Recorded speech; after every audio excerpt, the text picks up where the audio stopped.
Om Namo Bhagavate Vasudevaya. Om Namo Bhagavate Vasudevaya. Om Namo Bhagavate Vasudevaya. Om Ajnanatimidandasya Jnananjana Shalakaya Chakshurunmilitam Yena Tasmai Shri Gurave Namaha. Shri Chaitanya Manobhishtam Sthapitam Yena Bhutale Swayam Rupa Kathamahyaam Dadati Supadantikam. Namo Om Vishnupadaya Krishna Preshtaya Bhutale Srimate Bhaktivedanta Swaminiti Namine. Namaste Saraswate Deve Gauravani Pracharine Nirvishesha Shunyavadi Paschatya Deshatarine. Jaya Shri Krishna Chaitanya Prabhu Nityananda Shri Advaita Gadadhara Shri Vasadi Gaura Bhakta Vrinda.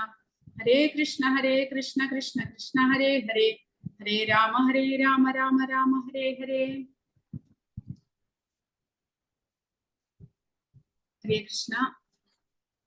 Bhaktirasamrita Sindhu ഇന്ന് ഒന്നാമത്തെ അധ്യായം തുടങ്ങുകയാണ്. അപ്പോൾ കഴിഞ്ഞ ക്ലാസ്സിൽ നമ്മൾ ഏത് ശ്ലോകമാണ് പഠിച്ചത്? ആരാണ് പറയുക? ഹരേ കൃഷ്ണ.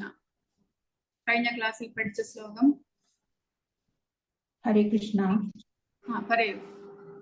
അന്യാഭിലാഷിതാശൂന്യം ജ്ഞാനകർമാദ്യന അനുകൂലേന കൃഷ്ണാനുശീലനം ഭക്തിരുത്തമ. ഭക്തിരുത്തമ. ഹരേ കൃഷ്ണ മാതാജി. അപ്പോൾ ശുദ്ധമായ ഭക്തിയുടെ നിർവചനമാണ് അതിലൂടെ നമ്മൾ പഠിച്ചത്. പരിശുദ്ധമായ ഭക്തി അന്യ അഭിലാഷിത ശൂന്യമായിരിക്കണം. ഭൗതികമായ ആഗ്രഹങ്ങളൊന്നും തന്നെ ഇല്ലാതെ ജ്ഞാനകർമാദി അനാവൃതം, ജ്ഞാനമിശ്ര ഭക്തിയോ കർമ്മമിശ്ര ഭക്തിയോ ഒന്നുമല്ലാത്തത്. ആനുകൂല്യേന കൃഷ്ണ അനുശീലനം, അനുകൂല ഭാവത്തോടുകൂടി കൃഷ്ണനെ സേവിക്കുക. എങ്ങനെ? അനുശീലനം. അനുശീലനം എന്ന് പറയുമ്പോൾ അനുശീലനം എന്താണ് എന്നാണ് നമ്മൾ പഠിച്ചത്? അനുശീലനം എന്ന് പറഞ്ഞാൽ നിരന്തരം പിന്തുടരുക. അനുശീലനം ഒരുമിച്ച്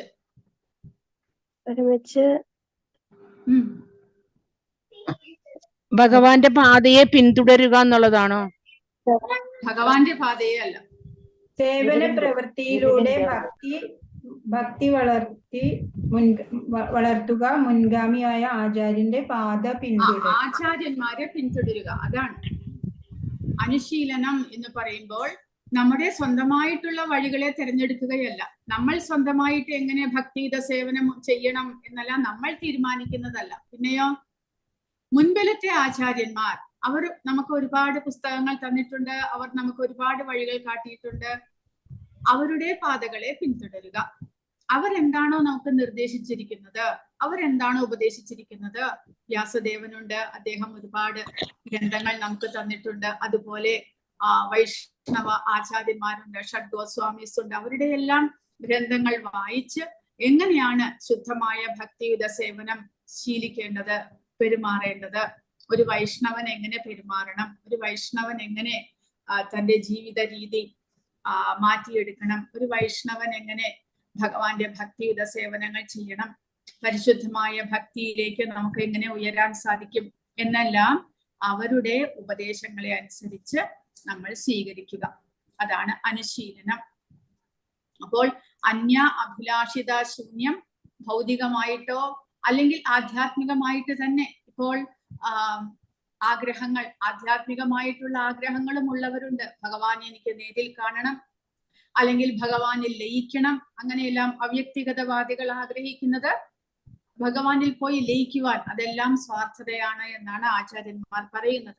പക്ഷേ ഒരു തരത്തിലുള്ള ആഗ്രഹങ്ങളും ഇല്ലാതെ ജ്ഞാന കർമ്മ അനാവൃതം, അതായത് കർമ്മയോഗം എന്ന് പറഞ്ഞാൽ കർമ്മത്തിലൂടെയുള്ള ഭക്തി, അതായത് ഭക്തിയുത സേവനങ്ങൾ ചെയ്യുന്നത് എന്തെങ്കിലും കർമ്മഫലം ആഗ്രഹിച്ചുകൊണ്ട്. ജ്ഞാന മിശ്ര ഭക്തി എന്ന് പറയുമ്പോൾ ജ്ഞാനം സമ്പാദിക്കുന്നത് എന്തെങ്കിലും ആഗ്രഹിച്ചുകൊണ്ട്. അതൊന്നും ഇല്ലാതെ ആനുകൂല്യേന കൃഷ്ണ അനുശീലനം. അനുകൂല ഭാവത്തിൽ ഭഗവാനെ സേവിക്കുക എന്ന് പറഞ്ഞാൽ ഭഗവാന്റെ സന്തോഷത്തിനായിക്കൊണ്ട് ഭഗവാനെ സേവിക്കുക, ഭഗവാന്റെ ഇഷ്ടമനുസരിച്ച് ഭഗവാനെ സേവിക്കുക. അദ്ദേഹത്തിന് എന്താണോ സംതൃപ്തി തരുന്നത് ആ സേവനങ്ങൾ നമ്മൾ ചെയ്യുക. അനുശീലനം, പക്ഷെ അതിൽ നമ്മൾ നമ്മുടെ സ്വന്തമായ വഴിയല്ല പിന്തുടരേണ്ടത്. പിന്നെ ആചാര്യന്മാർ പറഞ്ഞു തന്നിരിക്കുന്ന വഴികൾ പിന്തുടർന്ന് നമ്മൾ ശുദ്ധമായ ഭക്തിയുടെ സേവനത്തിലേക്ക് മുന്നേറണം. അതാണ് ശുദ്ധമായ ഭക്തിയുടെ നിർവചനം. അതിൽ സ്വരൂപ തടസ്ഥ ലക്ഷണങ്ങൾ നമ്മൾ പഠിച്ചു. സ്വരൂപ ലക്ഷണങ്ങൾ എന്ന് പറയുന്നത് എന്താണ്? കൃഷ്ണാനുശീലനം അത് സ്വരൂപ ലക്ഷണം. അതാണ് പ്രാഥമികമായിട്ട് നമ്മൾ കാണുന്നത്. ശുദ്ധ ഭക്തിയുത സേവനം എന്ന് പറയുമ്പോൾ അനുകൂലമായിട്ട് ഭഗവാന്റെ കൃഷ്ണ അനുശീലനം, ഭഗവാന്റെ സേവനങ്ങൾ ചെയ്യുക, അതാണ് പ്രാഥമികമായിട്ടുള്ളത്. പക്ഷെ തടസ്ഥ ലക്ഷണം എന്ന് പറയുമ്പോൾ അന്യാഭിലാഷിത ശൂന്യവും ജ്ഞാനകർമാദി അനാവൃതവും അതിൽ ചേർക്കുന്നു. അങ്ങനെ രണ്ട് തരത്തിലുള്ള സ്വരൂപ തടസ്ഥ ലക്ഷണവുമായിട്ട് ബന്ധപ്പെട്ട സേവനങ്ങളിലൂടെ പരിശുദ്ധമായ ഭക്തിയുത സേവനം എന്താണ് എന്ന് കഴിഞ്ഞ ക്ലാസ്സിൽ പഠിക്കുകയുണ്ടായി. ഇനി ശുദ്ധ ഭക്തി സേവനത്തിന്റെ 6 സവിശേഷതകൾ, അതായത് പരിശുദ്ധ ഭക്തിയുത സേവനത്തിലേക്ക് നമ്മൾ ഉയരുമ്പോൾ, നമ്മളിപ്പോൾ ചെയ്യുന്നതല്ല, നമ്മളിപ്പോഴും ശരീരബോധത്തിലാണ്, പക്ഷെ പരിശുദ്ധ ഭക്തിയിലേക്ക്, അതായത് നമ്മുടെ ഇന്ദ്രിയങ്ങളെല്ലാം പരിശുദ്ധമായി ഭഗവാനെ മനസ്സിലാക്കാൻ കഴിയുന്ന ആ ഒരു പരിശുദ്ധമായ ആ ഉന്നതമായ ലെവലിലേക്ക് നമ്മൾ മുന്നേറുമ്പോൾ ആ അവസ്ഥയിൽ നമുക്ക് 6 സവിശേഷതകൾ, ആ ഭക്തന് 6 സവിശേഷതകളുണ്ട്, ആ ഭക്തിയുത സേവനത്തിന് 6 സവിശേഷതകളുണ്ട് എന്നാണ് ഇനി പഠിക്കാൻ പോകുന്നത്. ശുദ്ധ ഭക്തി സേവനത്തിന്റെ 6 സവിശേഷതകൾ. അപ്പോൾ ഇവിടെ ഞാൻ മാത്രം സംസാരിക്കുകയാണ്. നിങ്ങൾ ഒന്നുകിൽ ഞാൻ പറയുന്നത് മനസ്സിലാകുന്നില്ല, അല്ല എന്നുണ്ടെങ്കിൽ നിങ്ങൾ പുസ്തകം വായിക്കുന്നില്ല. ഭക്തിരസാമൃത സിന്ധു ദിവസവും വായിച്ച് മനസ്സിലാക്കണം, ഭാഗവതവും ഭഗവത്ഗീതയും വായിക്കുന്നത് പോലെ. കാരണം ഇല്ലെങ്കിൽ ഇത് മനസ്സിലാക്കാൻ കുറച്ച് കഷ്ടമാണ്. അതുകൊണ്ട് ദിവസവും വായിച്ച് മനസ്സിലാക്കണം. മലയാളം പുസ്തകം ഉള്ളത് കൊണ്ട് ദിവസവും വായിച്ച് മനസ്സിലാക്കുക. നിങ്ങളുടെ ഭക്തി വൃക്ഷ ക്ലാസ് ദിവസവും അറ്റൻഡ് ചെയ്ത് അതിലും പഠിക്കുക. ഇല്ലെങ്കിൽ മനസ്സിലാക്കാൻ കഷ്ടമാണ്. അതുകൊണ്ട് ചോദ്യങ്ങൾ ചോദിക്കുമ്പോൾ ഉത്തരം വരുന്നില്ല. അതെല്ലാം കൊണ്ടാണ് ഞാൻ ഇങ്ങനെ പറയുന്നത്. അപ്പോൾ ഭക്തി സേവനത്തിന്റെ, ശുദ്ധ ഭക്തി സേവനത്തിന്റെ 6 സവിശേഷതകൾ എന്തൊക്കെയാണ് എന്ന് ഈ ക്ലാസ്സിൽ പഠിക്കുന്നു. ക്ലേശാഗ്നി സുഭദ മോക്ഷ ലഘുധാകൃഷ് സുദുർലഭ സാന്ദ്രാനന്ദ വിശേഷാത്മ ശ്രീകൃഷ്ണാകർഷണീ ചാസ. ഇതാണ് ശുദ്ധഭക്തി സേവനത്തിന്റെ 6 സവിശേഷതകളായിട്ട് രൂപഗോസ്വാമി നമുക്ക് പറഞ്ഞു തരുന്നത്. അപ്പോൾ ക്ലേശ അഗ്നി, പിന്നെ സുഭദ, മോക്ഷ ലഘുധാകൃഷ് സുദുർലഭ സാന്ദ്രാനന്ദ വിശേഷാത്മാ ശ്രീകൃഷ്ണ ആകർഷണി. ഇതാണ് 6 സവിശേഷതകൾ ഈ രൂപഗോസ്വാമി പറഞ്ഞു തരുന്നത്. അതായത് പരിശുദ്ധ ഭക്തിയിലേക്ക് നമ്മൾ ഉയരുമ്പോൾ ആ ഭക്തിയുത സേവനത്തിന് ഈ 6 സവിശേഷതകൾ ഉണ്ടായിരിക്കും. അതായത് ഭക്തിയുത സേവനങ്ങൾ ചെയ്യുന്നത് ഒരു ജീവാത്മാവാണ്. നമ്മളെ പോലുള്ള ജീവാത്മാക്കൾ, മനുഷ്യരാണ് ഭക്തിയുത സേവനങ്ങൾ ചെയ്യുന്നത്. അദ്ദേഹം നമ്മളെ പോലെ സാധനാഭക്തികളെല്ലാം ചെയ്ത് പരിശുദ്ധമായിട്ടുള്ള ലെവലിലേക്ക് എത്തുമ്പോൾ ഈ 6 സവിശേഷതകളെ മനസ്സിലാക്കാനായിട്ട് സാധിക്കുന്നു. അതായത് ക്ലേശാഗ്നി, എല്ലാത്തരം ഭൗതിക ദുരിതങ്ങളിൽ നിന്നും ഉടനടി ആശ്വാസം നൽകുന്നതാണ് ശുദ്ധ ഭക്തിയുത സേവനം. അതായത് ക്ലേശ അഗ്നി, ക്ലേശത്തിന്റെ അഗ്നി, അതായത് ഭൗതികതയിൽ നമ്മൾ പല വിധത്തിലുള്ള ക്ലേശങ്ങളാണ് അനുഭവിക്കുന്നത്. അതിനെ അഗ്നിയോട് തുലനം ചെയ്തിരിക്കുന്നു. അതായത് ഒരഗ്നിയിൽ നമ്മൾ എന്തിട്ടാലും അത് ചാമ്പലാക്കി പോകുന്നത് പോലെ എന്ന് വേണമെങ്കിൽ വിചാരിക്കാം. ക്ലേശാഗ്നി, ക്ലേശത്തിൽ നിന്ന് മുക്തി. അതായത് ഭക്തിയുത സേവനം ക്ലേശങ്ങളിൽ നിന്ന് ഒരഗ്നിയിൽ എന്ത് ഇട്ടാലും ചാമ്പലാകുന്നത് പോലെ നമ്മുടെ ക്ലേശങ്ങളെ ഇല്ലാതാക്കുന്നു. സുഭദ, എല്ലാ ശുഭങ്ങളുടെയും ആരംഭമാണ്. അതായത് ഭക്തിയുത സേവനം എന്നുള്ളത് ആ ജീവാത്മാവിന്റെ എല്ലാ തരത്തിലുമുള്ള ശുഭങ്ങളുടെ, അതായത് നല്ല കാര്യങ്ങളുടെ തുടക്കമായിട്ട് നമുക്ക് മനസ്സിലാക്കാം. കാരണം ജീവാത്മാവ് അതിലൂടെ മോചിതനാകാൻ പോകുകയാണ്. ഭക്തിയുത സേവനത്തിലൂടെ ഭൗതികതയിൽ നിന്നുള്ള മോചനം ജീവാത്മാവിന് സാധ്യമാകുന്നു. അതുകൊണ്ട് എല്ലാ ശുഭങ്ങളുടെയും ആരംഭമാണ്. പിന്നെയോ മോക്ഷോ ലഘുതാ കൃഷ്, മുക്തിയെ, അതായത് മുക്തിയെ അവിടെ വിലവെക്കുന്നില്ല. മുക്തി എന്ന, മോക്ഷം എന്ന സങ്കല്പത്തെ പോലും പരിഹസിക്കുന്നു. മുക്തി എന്ന് പറയുമ്പോൾ ഭൗതികതയിൽ നിന്നുള്ള മോചനമാണ്, ശരീരബോധത്തിൽ നിന്നുള്ള മോചനം. നമ്മുടെ ഭൗതിക ഇന്ദ്രിയങ്ങൾക്ക് ഭൗതിക വസ്തുക്കളിലുള്ള ആകർഷണമാണ് ശരീരബോധത്തിൽ നടക്കുന്നത്. അതിൽ നിന്നുള്ള മോചനമാണ് മുക്തി എന്ന് പറയുമ്പോൾ. അതായത് താൻ ഭഗവത് അംശമായ ആത്മാവാണ് എന്നുള്ള അറിവ് ഉണ്ടാകുന്നതോടുകൂടി ശരീരബോധത്തിൽ നിന്ന് മുക്തിയാകുന്നു. അങ്ങനെ മുക്തി എന്നുള്ള പദം, മോക്ഷം എന്നുള്ള പദമെല്ലാം ശരീരബോധത്തിൽ നിന്നുള്ള മോചനം. പക്ഷേ അതിനെ പോലും പരിഹസിക്കുന്നു എന്ന് പറയുമ്പോൾ അത് തന്നെ ഒരു വലിയ, നമ്മളെ പോലുള്ളവർക്ക് അത് തന്നെ വലിയ ഒരു കാര്യമാണ്. കാരണം നമ്മളിപ്പോൾ ശരീരബോധത്തിലുള്ളത് കൊണ്ടാണ് പുനർജന്മം ഉണ്ടാകുന്നതും പല വിധത്തിലുള്ള കർമ്മബന്ധനങ്ങൾ അല്ലെങ്കിൽ കർമ്മഫലങ്ങൾ എല്ലാം അനുഭവിക്കേണ്ടതായിട്ട് വരുന്നതും. പക്ഷേ താൻ ജീവാത്മാവാണ് എന്നുള്ള അറിവിലേക്ക് എത്തുന്നതോടുകൂടി പിന്നീട് ശരീരബോധത്തിൽ നിന്നുള്ള മോചനത്തോടുകൂടി പിന്നീട് കർമ്മഫലങ്ങൾ എല്ലാം ഇല്ലാതാകുന്നു. ആ ജീവാത്മാവിന് പിന്നീട് ഈ ഭൗതിക പ്രപഞ്ചത്തിൽ ഒരു ശരീരബോധത്തിൽ നിലനിൽക്കേണ്ടതായിട്ട് വരുന്നില്ല. ഭഗവാന്റെ ആധ്യാത്മിക ലോകത്തിലേക്കുള്ള പ്രവേശനം കൂടെ സാധ്യമാണ്.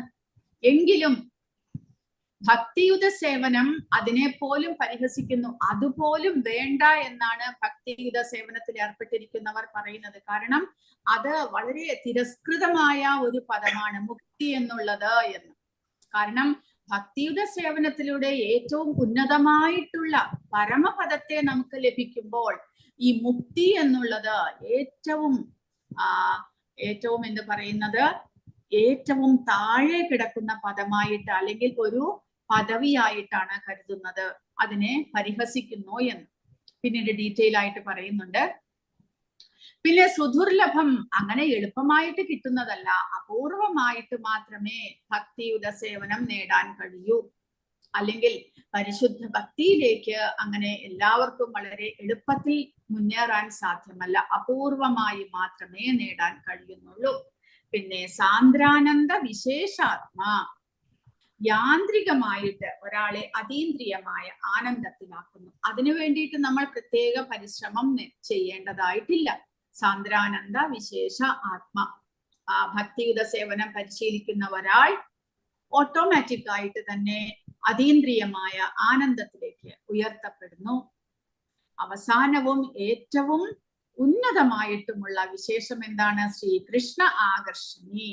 ശുദ്ധമായ ഭക്തി സേവനമാണ് ഭഗവാൻ കൃഷ്ണനെ ആകർഷിക്കാനുള്ള ഏക മാർഗം.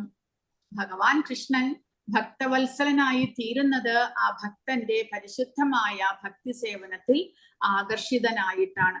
അപ്പോൾ ഭഗവാനെ ആകർഷിക്കാനുള്ള ഏക ഉപായം പരിശുദ്ധമായിട്ടുള്ള ഭക്തിയുത സേവനമാണ്. ആ ഭക്തിയുത സേവനത്തിന് 6 സവിശേഷതകൾ ഉണ്ട് എന്നാണ് പറയുന്നത്. അത് ഓരോന്നായിട്ട് നമുക്ക് നോക്കാം. അപ്പോൾ ഈ ക്ലേശാഗ്നി എന്നുള്ളത്, ക്ലേശാഗ്നിയും സുഭതയും, അതായത് ക്ലേശങ്ങളെ ഇല്ലാതാക്കുന്നതും സുഭത മംഗളകരമായിട്ടുള്ളതും എങ്ങനെ നമുക്ക് സാധ്യമാക്കാം? സാധനാ ഭക്തിയിലൂടെ. അതായത് നമ്മൾ ഇപ്പോൾ ചെയ്യുന്നത് പോലെ ക്രമേണയുള്ള 16 മാലകൾ ജപിക്കുക, രാവിലെ മംഗളാരത്തി മുതലായവ അറ്റൻഡ് ചെയ്യുക, ഭഗവാന്റെ ക്ലാസുകൾ, അതായത് ഭഗവാനെ കുറിച്ച് നിരന്തരം കേൾക്കുക, ഭഗവാന് നിവേദിച്ച പ്രസാദം ഭക്ഷിക്കുക.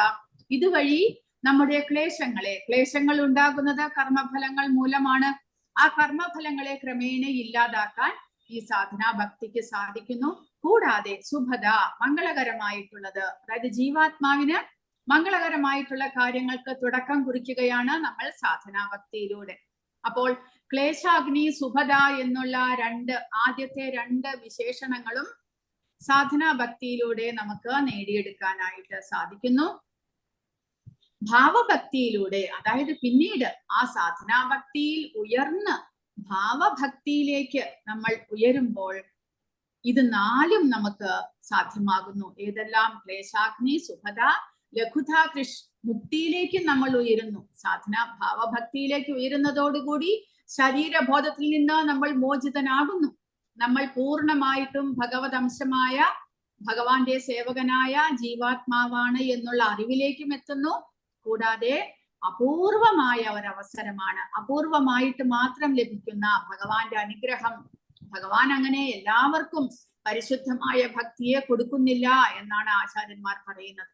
കാരണം അത്രമാത്രം നമ്മൾ സാക്രിഫൈസ് ചെയ്യാൻ, ഭഗവാന് വേണ്ടി എല്ലാം പരിത്യജിക്കാൻ നമ്മൾ തയ്യാറാണെങ്കിൽ മാത്രം നമ്മളുടെ ഏകാഗ്രമായിട്ടുള്ള ആഗ്രഹം ഭഗവാന്റെ സേവനമാണ് എന്ന് ഭഗവാൻ മനസ്സിലാക്കിയാൽ മാത്രമേ ആ പരിശുദ്ധമായ ഭക്തിയിലേക്ക് നമ്മളെ ഭഗവാൻ ഉയർത്തുന്നുള്ളൂ.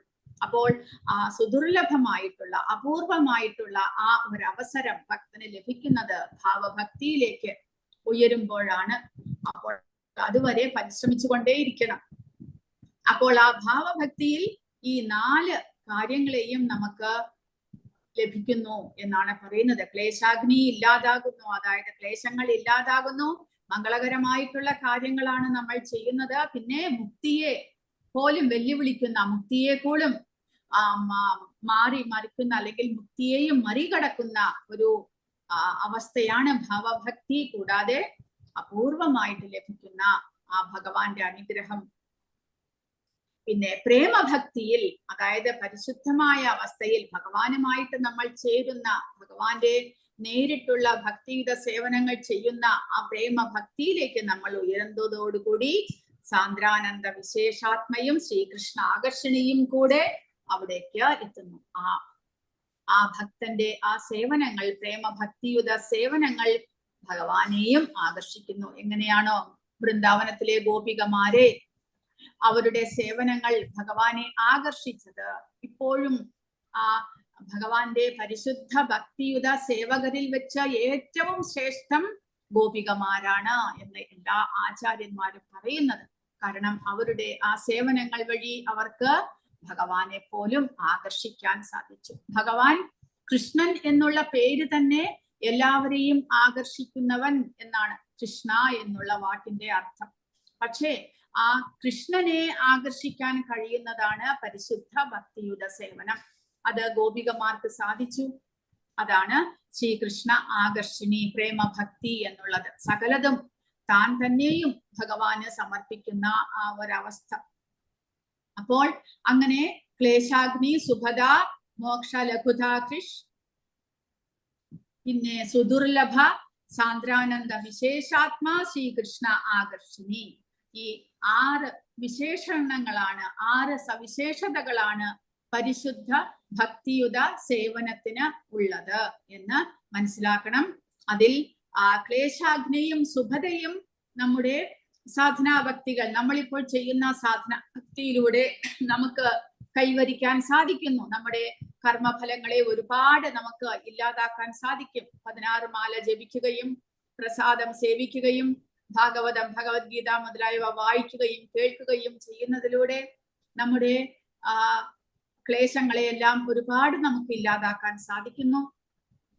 പിന്നെ മോക്ഷ, ലഘുതാകൃഷ് എന്നുള്ളത് ഭാവഭക്തിയിലേക്ക് നമ്മൾ ഉയരുന്നു. ക്രമേണ പരിശുദ്ധ ഭക്തിയുടെ സേവനത്തിലേക്ക് നമ്മൾ ക്രമേണയാണ് ഉയരുന്നത്. അതായത് രൂപഗോസ്വാമി പറഞ്ഞിട്ടുണ്ട്, ഭക്തിയുത സേവനങ്ങൾ ചെയ്യുന്നതിന്റെ ആ പ്രേമഭക്തിയിലേക്ക് എത്തുന്ന വഴികൾ ഏതൊക്കെയാണ് പറഞ്ഞിട്ടുണ്ട്. ഭാവം, പ്രേമം എന്നിവയിലേക്ക് എത്തുന്നത് ആർക്കാണ് ഓർമ്മയുള്ളത്? ശ്രദ്ധ, രുചി, ആസക്തി, സാധുസംഗ, അനർത്ഥ നിവൃത്തി, ഭാവ, പ്രേമം. ശ്രദ്ധ രുചിയല്ല മാതാജി, ആദൗ ശ്രദ്ധ തഥാ സാധുസംഗ. ശ്രദ്ധ അതായത് വിശ്വാസത്തോടു കൂടി നമ്മൾ ഭഗവാനെ സേവിക്കണം എന്നുള്ള വിശ്വാസം മനസ്സിൽ, ഭഗവാനിൽ വിശ്വാസം വരുമ്പോൾ നമ്മൾ ഭക്തന്മാരുമായിട്ട് സാധുസംഗം ചെയ്യുന്നു. അങ്ങനെ സാധുസംഗം ചെയ്യുന്നതോടുകൂടി എന്താണ് സംഭവിക്കുന്നത്? ഭജനക്രിയ, നമ്മൾ ഭജനക്രിയ ആരംഭിക്കുന്നു. അതാണ് സാധനാഭക്തി. ഭഗവാനെ പല വിധത്തിൽ സേവിക്കാൻ നമ്മൾ ആരംഭിക്കുന്നു. ആ സാധനാഭക്തി ചെയ്യുന്നതോടുകൂടിയാണ് അനർത്ഥ നിവൃത്തി. നമ്മുടെ നമ്മളുടെ കൈവശമുള്ള ആ ദുശീലങ്ങളെല്ലാം ക്രമേണ ഇല്ലാതായി പോകുന്നു. നമ്മൾ അതെല്ലാം ഓരോന്നോരോന്നായിട്ട് നിർത്തിക്കൊണ്ടുവരുന്നു. അനർത്ഥ നിവൃത്തി. പിന്നീട് നിഷ്ഠ, രുചി, ആസക്തി, പിന്നീട് ഭാവം. അപ്പോൾ ക്ലേശാഗ്നിയും സുഭതയും സാധന ഭക്തിയിലൂടെ സാധ്യമാകാം. പക്ഷെ മറ്റുള്ളതെല്ലാം ഭാവഭക്തിയിലേക്ക് നമ്മൾ ഉയരണം. ആ ഭാവഭക്തി എന്ന് പറയുമ്പോൾ നമ്മൾ ആത്മജ്ഞാനത്തിലേക്ക്, ശരീരബോധത്തിൽ നിന്ന് നമ്മൾ മുക്തരാകുന്ന അവസ്ഥ. അപ്പോൾ അവിടെ ചെന്ന് ചേർന്നാൽ മാത്രമേ ബാക്കിയുള്ള സവിശേഷതകളെല്ലാം കാണാൻ സാധിക്കൂ. അതാണ് പരിശുദ്ധമായ ഭക്തി എന്ന് പറയുന്നത്.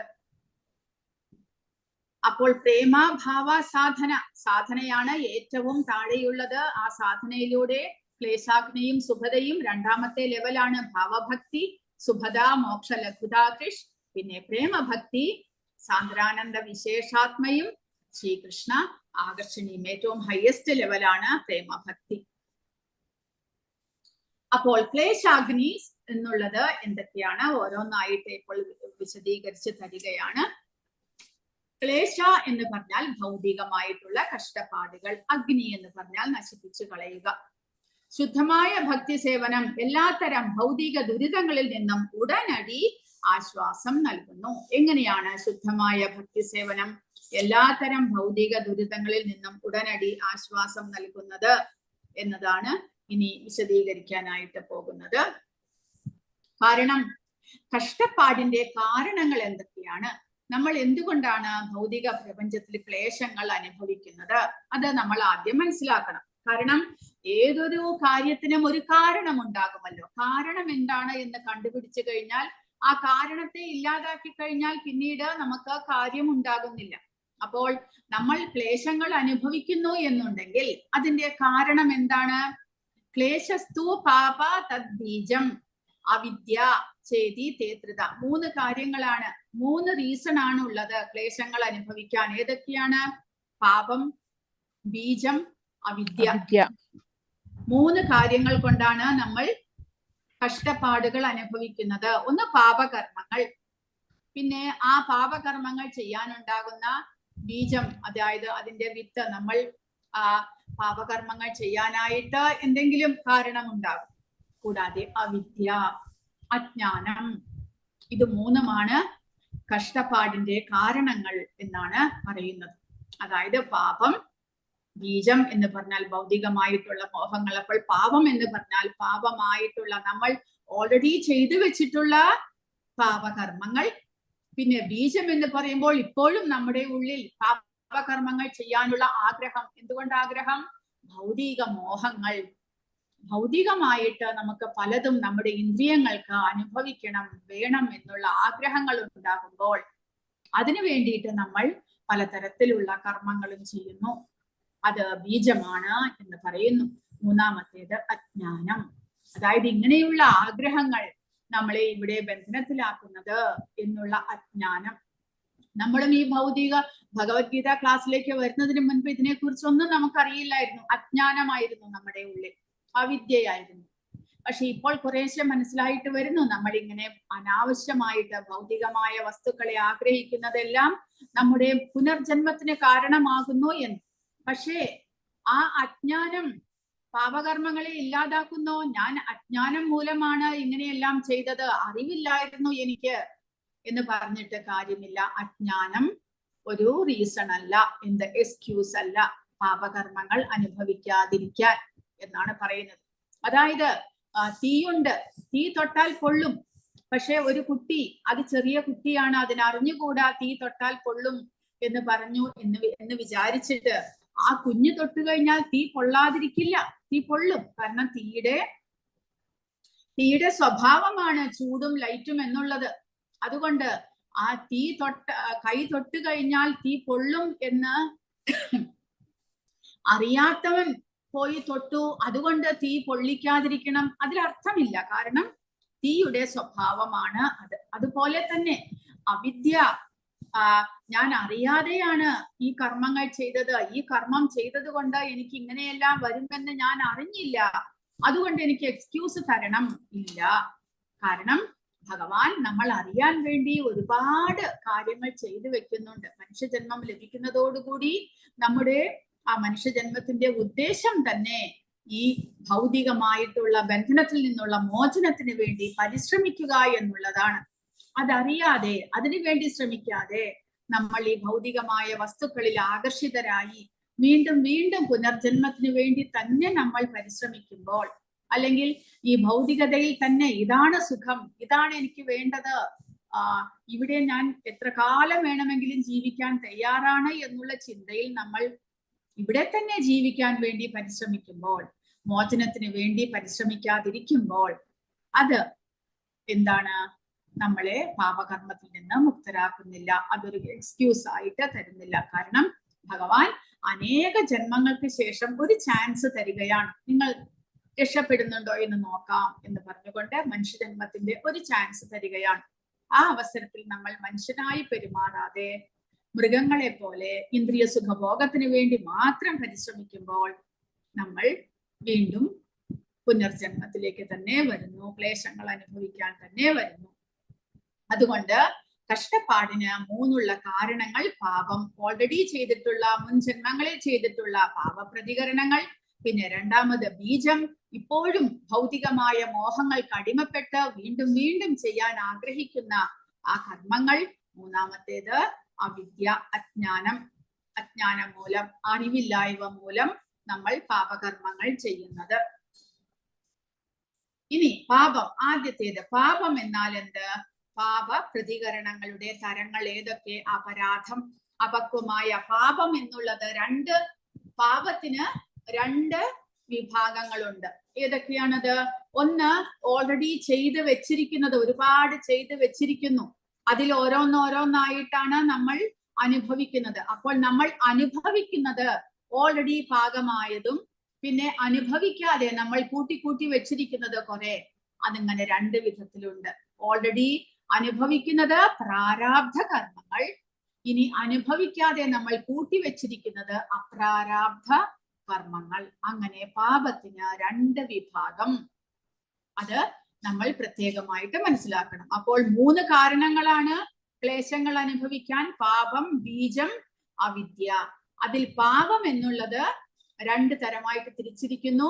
ഓൾറെഡി അനുഭവിക്കുന്നതും, നമ്മൾക്ക് ഇപ്പോൾ പാകമായിട്ട് അല്ലെങ്കിൽ നമ്മൾ അനുഭവിക്കാൻ തയ്യാറാകുന്നതും അല്ലെങ്കിൽ അനുഭവിച്ചു കൊണ്ടിരിക്കുന്നതും, പിന്നെ ഇനി അടുത്ത ക്യൂവിൽ നിൽക്കുകയാണ് അടുത്തതായിട്ട് അനുഭവിക്കാനായിട്ട്, അത് പാകമായിട്ടില്ല, അങ്ങനെയുള്ളതും. അങ്ങനെ രണ്ട് വിധത്തിലുള്ള അപക്വമായ, പാകമാകാത്തതും പക്വമായ, പ്രകടമായതും, അങ്ങനെ രണ്ട് വിധത്തിലുള്ള പാപങ്ങളാണ് ഉള്ളത് എന്ന് പറയുന്നു. അപ്പോൾ അതിന് ഉദാഹരണമായിട്ട് ചിലപ്പോൾ നമ്മൾ എന്തെങ്കിലും, ചിലപ്പോൾ നല്ല ആരോഗ്യവാനായിട്ടുള്ള വ്യക്തി പെട്ടെന്ന് അസുഖം വരുന്നത്, അല്ലെങ്കിൽ ചിലപ്പോൾ നല്ല ഐശ്വര്യവാനായിട്ടുള്ള വ്യക്തി അയാളുടെ സമ്പത്തെല്ലാം ഇല്ലാതാകുന്നത്, ഇതെല്ലാം തന്നെ പാപ പ്രതികരണങ്ങൾ, അതായത് പ്രാരാബ്ധം പ്രകടമായിട്ട് വരുന്നതായിട്ട് നമുക്ക് മനസ്സിലാക്കാം. ഒരാൾ ഐശ്വര്യവാനായിട്ട് നിലനിൽക്കുന്നിടത്തോളം കാലം അയാളുടെ പാപപ്രതികരണങ്ങൾ അപ്രാരാബ്ധമാണ്, അതായത് ഇനിയും പ്രകടമായിട്ടില്ല. എപ്പോൾ അയാളുടെ ഐശ്വര്യമെല്ലാം കളഞ്ഞു കുളിച്ചു, അയാളുടെ ആരോഗ്യമെല്ലാം ഇല്ലാതായി, പെട്ടെന്ന് എന്തെങ്കിലും അസുഖം അയാളെ പിടിച്ചു, അപ്പോൾ നമുക്ക് മനസ്സിലാക്കാം എപ്പോഴോ ചെയ്ത പാപകർമ്മങ്ങൾ ഇപ്പോൾ പ്രാരാബ്ധമായിട്ട് തനിക്ക് അനുഭവ യോഗ്യമായിട്ട് വന്നിരിക്കുന്നു എന്ന് നമുക്ക് മനസ്സിലാക്കാം. അങ്ങനെ രണ്ട് വിധത്തിലുള്ള, ഇവിടെ സ്പെല്ലിംഗ് മിസ്റ്റേക്ക് ആണ്, അപരാധമല്ല അപ്രാരാബ്ധം എന്നാണ് പറയുന്നത്. അപ്രാരാബ്ധവും പ്രാരാബ്ധവുമായിട്ട് നമ്മൾ കാണണം. അങ്ങനെ രണ്ട് വിധത്തിലാണ് പാപം ഉള്ളത്. പാപപ്രവൃത്തികൾ രണ്ട് തരത്തിലുണ്ട്: പാകമായതും പാകമാകാത്തവയും. ഇപ്പോൾ നാം അനുഭവിക്കുന്ന പാപപ്രവൃത്തികളെ പാകമായവ എന്ന് വിളിക്കുന്നു. നാം ഇതുവരെ അനുഭവിച്ചിട്ടില്ലാത്ത അനേകം പാപപ്രവൃത്തികൾ പാകമാകാത്തവയായി കണക്കാക്കപ്പെടുന്നു. അതായത് അനേക ജന്മങ്ങളായിട്ട് നമ്മൾ ഇവിടെ ഈ ഭൗതിക പ്രപഞ്ചത്തിൽ പല ശരീരങ്ങൾ എടുത്ത് ജീവിക്കുകയാണ്. അപ്പോൾ ആ അനേക ജന്മങ്ങളിൽ നമ്മൾ അനേകം തവണ നമുക്ക് മനുഷ്യജന്മം ലഭിച്ചിട്ടുണ്ട്. ആ ജന്മത്തിലെല്ലാം തന്നെ നമ്മൾ കർമ്മങ്ങൾ ചെയ്തിട്ടുണ്ട്. അതുകൂടാതെ ഇപ്പോഴും നമ്മൾ ചെയ്തുകൊണ്ടേയിരിക്കുന്നു. ഓരോ നിമിഷവും നമ്മൾ മനസാ വാച കർമ്മണ നമ്മൾ കർമ്മങ്ങൾ ചെയ്തുകൊണ്ടിരിക്കുന്നുണ്ട്. അപ്പോൾ അതിലെല്ലാം തന്നെ പ്രതികരണങ്ങൾ ഉണ്ടാകുന്നു എന്ന് മനസ്സിലാക്കണം. മനുഷ്യജന്മത്തിൽ മാത്രമേ ഉള്ളൂ അത്. മൃഗജന്മത്തിലെല്ലാം തന്നെ നമ്മൾ അനുഭവിച്ചു തീർക്കുകയാണ് ചെയ്യുന്നത്. പക്ഷെ മനുഷ്യജന്മത്തിൽ നമ്മൾ ഉണ്ടാക്കുന്നു, കർമ്മങ്ങൾ ഉണ്ടാക്കുന്നു. അപ്പോൾ ഓരോ നിമിഷവും മനസാ വാച കർമ്മണ നമ്മൾ കർമ്മഫലങ്ങൾ ഉണ്ടാക്കിക്കൊണ്ടേയിരിക്കുകയാണ്. അതെല്ലാം ശേഖരിച്ച് വെക്കുന്നു. ചിലതിന് അനേക കാലങ്ങൾ അനുഭവിക്കേണ്ടുന്ന കർമ്മഫലങ്ങൾ ഉണ്ടാകാം, ചിലതിന് ചില നിമിഷങ്ങൾ മാത്രം അനുഭവിക്കേണ്ടുന്ന കർമ്മഫലങ്ങൾ ഉണ്ടാകാം, ചിലതിന് ദിവസങ്ങൾ, ചിലതിന് മാസങ്ങൾ, അങ്ങനെയെല്ലാം ഉണ്ടാകാം. അപ്പോൾ ഏതാണോ നമുക്ക് അനുഭവിക്കാൻ യോഗ്യമായത് അതിനെ പ്രാരാബ്ധം എന്ന് വിളിക്കുന്നു. അനുഭവയോഗ്യമല്ലാതെ ഇരിക്കുന്നത് അപ്രാരാബ്ധം എന്ന് വിളിക്കുന്നു. എന്നാമധേയ ശ്രവണാനുകീർത്തനാത് യത്പ്രവഹണാത് യസ്മരണാദപി ക്വചിത് സ്വതോപി സദ്യഃ സവനായ കൽപ്പതേ കുതഃ പുനസ്തേ ഭഗവാനു ദർശനാത്. പക്ഷേ ഈ പാപപ്രതികരണങ്ങളെ, അതാണ് ആദ്യം നമ്മൾ പറഞ്ഞത്, ക്ലേശാഗ്നി സുപദഃ, ക്ലേശ അഗ്നിയെ, ക്ലേശങ്ങളെ നമുക്ക് ഇല്ലാതാക്കാം, സാധനാഭക്തി കൊണ്ട് നമുക്ക് ഇല്ലാതാക്കാവുന്നതാണ് എന്ന് പറയുന്നതിന്റെ കാരണം എന്താണ്? ഭഗവാന്റെ നാമങ്ങൾ ശ്രവണം, കീർത്തനം മുതലായവ ചെയ്യുന്നത് വഴി, സ്മരണം, ശ്രവണം, കീർത്തനം, സ്മരണം, എൻ നാമധേയ ശ്രവണ അനുകീർത്തനാത് യത് പ്രവഹണാത് യത് സ്മരണാത്, ഈ 4 കാര്യങ്ങൾ ചെയ്യുന്നത് വഴി എന്ത് സംഭവിക്കുന്നു? ഭഗവാന്റെ നമ്മുടെ കർമ്മഫലങ്ങളെ ഇല്ലാതാക്കുന്നു എന്നാണ് പറയുന്നത്. നായയെ ഭക്ഷിക്കുന്ന ഒരു കുടുംബത്തിൽ ജനിച്ച ഒരാൾക്ക് പോലും ഒരിക്കൽ പരമോന്നത ഭഗവാന്റെ വിശുദ്ധ നാമം ഉച്ചരിക്കുകയോ അവിടത്തെ കുറിച്ച് ജപിക്കുകയോ ഭഗവാന്റെ ലീലകളെ കുറിച്ച് കേൾക്കുകയോ പ്രണാമം അർപ്പിക്കുകയോ ഭഗവാനെ ഓർക്കുകയോ ചെയ്താൽ ഉടനടി വേദയാഗങ്ങൾ നടത്താൻ അർഹതയുണ്ട് എന്ന് ദേവഹൂതി മാതാവ് കപില ദേവനോട് പറയുകയാണ് ചെയ്യുന്നത്. അതായത് ഭഗവാന്റെ നാമജപം ചെയ്യുന്നത് വഴി എങ്ങനെയാണ് രത്നാകരൻ എന്നുള്ള കൊള്ളക്കാരൻ പരിശുദ്ധനായത്? ഭഗവാന്റെ നാമജപങ്ങൾ മാത്രം ചെയ്തുകൊണ്ട്. അതുപോലെ ഭഗവാന്റെ നാമജപത്തിന് നമ്മൾക്ക് ചെയ്യാവുന്നതിലും കൂടുതൽ നമ്മുടെ മാക്സിമം ഒരു ജീവാത്മാവിന് അനേക ജന്മങ്ങളിലൂടെ എത്രമാത്രം പാപകർമ്മങ്ങൾ ചെയ്യാമോ അതിലും കൂടുതൽ പാപകർമ്മങ്ങളുടെ ഫലങ്ങളെ ഇല്ലാതാക്കാനുള്ള ശക്തിയുണ്ട്. കാരണം ഭഗവാന്റെ നാമവും ഭഗവാനും തമ്മിൽ വ്യത്യാസമില്ലാത്തത് കൊണ്ട്. അപ്പോൾ ഭഗവാന്റെ നാമത്തിന്റെ ശക്തി അത്രമാത്രം ശക്തമാണ് എന്ന് മനസ്സിലാക്കണം. അതുകൊണ്ട് ക്ലേശങ്ങളെ ഇല്ലാതാക്കാൻ ഭഗവാന്റെ നാമം ഉച്ചരിച്ചാൽ മാത്രം മതി എന്ന് നമ്മൾ മനസ്സിലാക്കണം. അപ്പോൾ നായയെ ഭക്ഷിക്കുന്ന ഒരു ചണ്ടാലനും വളരെ പെട്ടെന്ന് തന്നെ പരിശുദ്ധ ഭക്തിയിലേക്ക് ഉയരാൻ സാധിക്കും. ഭഗവാന്റെ നാമജപം ചെയ്യുക, ഭഗവാന്റെ നാമം ജപിക്കുക, കീർത്തിക്കുക, സ്മരിക്കുക, ശ്രവണം ചെയ്യുക, ഭഗവാനെ പ്രണമിക്കുക മുതലായ കാര്യങ്ങളെല്ലാം ചെയ്തുകൊണ്ട് നമുക്ക് നമ്മുടെ പാപകർമ്മങ്ങൾ അവർ അപ്രാരാബ്ധമായാലും പ്രാരാബ്ധമായാലും എല്ലാത്തിനെയും ഇല്ലാതാക്കാൻ നമുക്ക് സാധിക്കും എന്നാണ് പറയുന്നത്.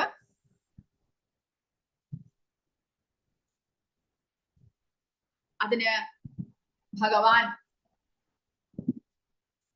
ഭാഗവതത്തിൽ പറയുന്ന ഒരു ഉപദേശം, ഉദ്ധവർക്ക് കൊടുക്കുന്ന ഒരു ഉപദേശമാണ്.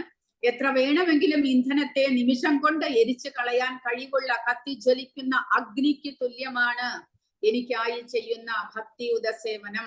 അതായത് അഗ്നിയിൽ നമ്മൾ എന്തിട്ടാലും ഒരു നിമിഷ നേരം കൊണ്ട് ചാരമായിട്ട് പോകുന്നു.